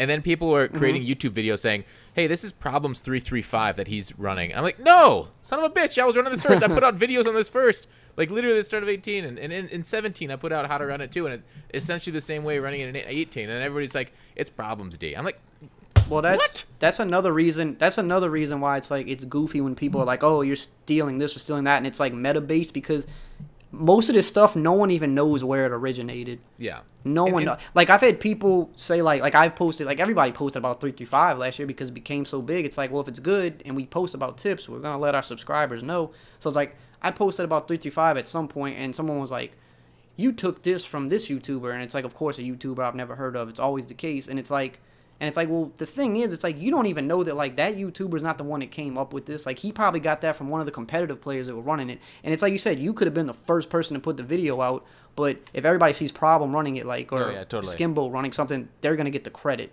It just is what it is. But it's like, people don't even know. Like, that's why I hate when people are like, oh, you're stealing something, and it's like meta-based stuff. And it's like, well, who do we give the credit to? Because no one's even sure who came up with it. I remember, like, Nickel Blitz. There was like 3 or 4 different competitive players that swore they came up with Nickel Blitz first. So it's like, who would you even give the credit to? Yeah. Like, when no one even knows where a lot of this stuff originates. It just becomes widespread, but then you're supposed to pretend like you don't know how to run it. It's goofy. Yeah, no, I agree with that. I mean, like, 335 has been in the game for, like, over a decade. So it's tough to claim that. Yeah. It's just when people say, well, I get triggered when people say you took it from Problem or stuff like that. And I'm like, God damn it, I've been running this all last year. Nobody was running it last year. Only I was in it. Well, I'm sure a few other people were in it last year, but... Well, because, too, like, there's going to be overlap regardless. Like, someone could post something, and then you could post it, and you don't know they posted it, and you could have genuinely just came up with it yourself, because a lot of times stuff is simple. Like, especially, like... we all look for the same stuff. Like, okay, if you're looking for offensive plays to break down, any play with a post, you're like, all right, I'm going to try this out. Any play with a corner route, you're going to try it out. A speed out, a deep crossing route. Like, everybody looks for the same routes. Yeah. Like, no one's going to sit there and make a tip on curl flats. Like, we're all looking for plays that have the big routes. On defense, we're looking for plays with weird blitz angles or, like, weird zones that aren't in every play. Like, so it's easy for two people to come across the same thing and be like, oh, check out this coverage defense that I didn't really make many changes to. Oh, this dude did it too. It's like, would he really think like no one else was capable of thinking of this either, though? It's true, because like it's different. Yeah, there's only so many sets on defense too. There's only so many good plays. You're right, with the certain speed routes. Yeah. it's different if someone comes up with a blitz that literally has like 9 adjustments and it's like very specific, and then shortly after someone does the same thing. Like that's one thing Lights told me. He was like, when the first time we ever met and we talked about this, he's like I've been doing this a long time. He's like, it's really easy to tell when someone blatantly rips you off. It's like people will claim like something's stolen, and it's always like something real simple and basic. It's like if I have a blitz with 8 setups and I know for sure I've never seen nobody run this, and this is like really, really intricate, and like that's how I know if you took something from me. He's like it's easy to tell when you've been doing this for a while, like when someone rips you off, and he's like, I've never seen you do that, and I'm like, well, yeah, I've never have done it, but like people will say you ripped somebody off when you took a play that was already obviously good, and you're like, oh, I just put a drag route on it. Like no one else could think to do that. It's like I said again, it's people pretending the game is more complex than it really is. It's not that difficult. Back in Madden 16, I'll just do a little story here before we end the podcast. I was accused, along with a friend of mine, about stealing a blitz. But here's what they accused us of. So we stole this blitz. We posted it, one blitz in a 50-minute plus breakdown on the dime flat, and they said, you stole it, but you guys were too stupid to steal it correctly, so your setups were different than ours. I was like, what?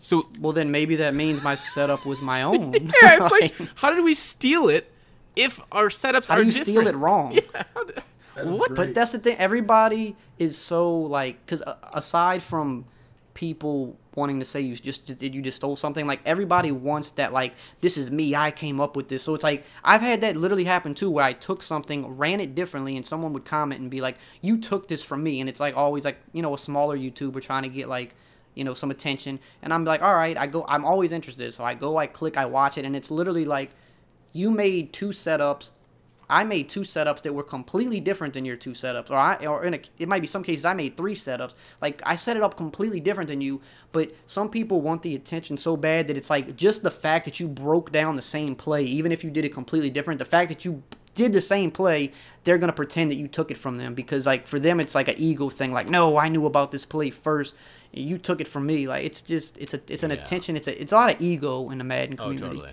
Like totally get no that. One else could have possibly saw this play and thought it was a good idea to break it down too. There's no way that could never happen. Yeah. You're the only person that could have did this. You're 100% agree with you. Texas, take us out. All right. That was podcast episode 117. Big shout out to Eric for being on. Thank you, man. Thank you for giving us your time. A lot of it. Thanks for having me. Same thing with you, Fox. We'll catch Thanks, you guys next episode 118 over on Gut Fox's channel, where hopefully we can get Gut Fox's opinions on playing the Madden 19 beta. I see Xerxes already got it. I gotta get me that. I didn't get it yet. I'm kind of salty. You see, check your spam folder. I did. Nothing there. All right, well, hit up your plug. All right, I'll try and buy Mike Mack's version. All right, man. It'll right. be easy. Yep. See Goodbye. you, Tex. Later.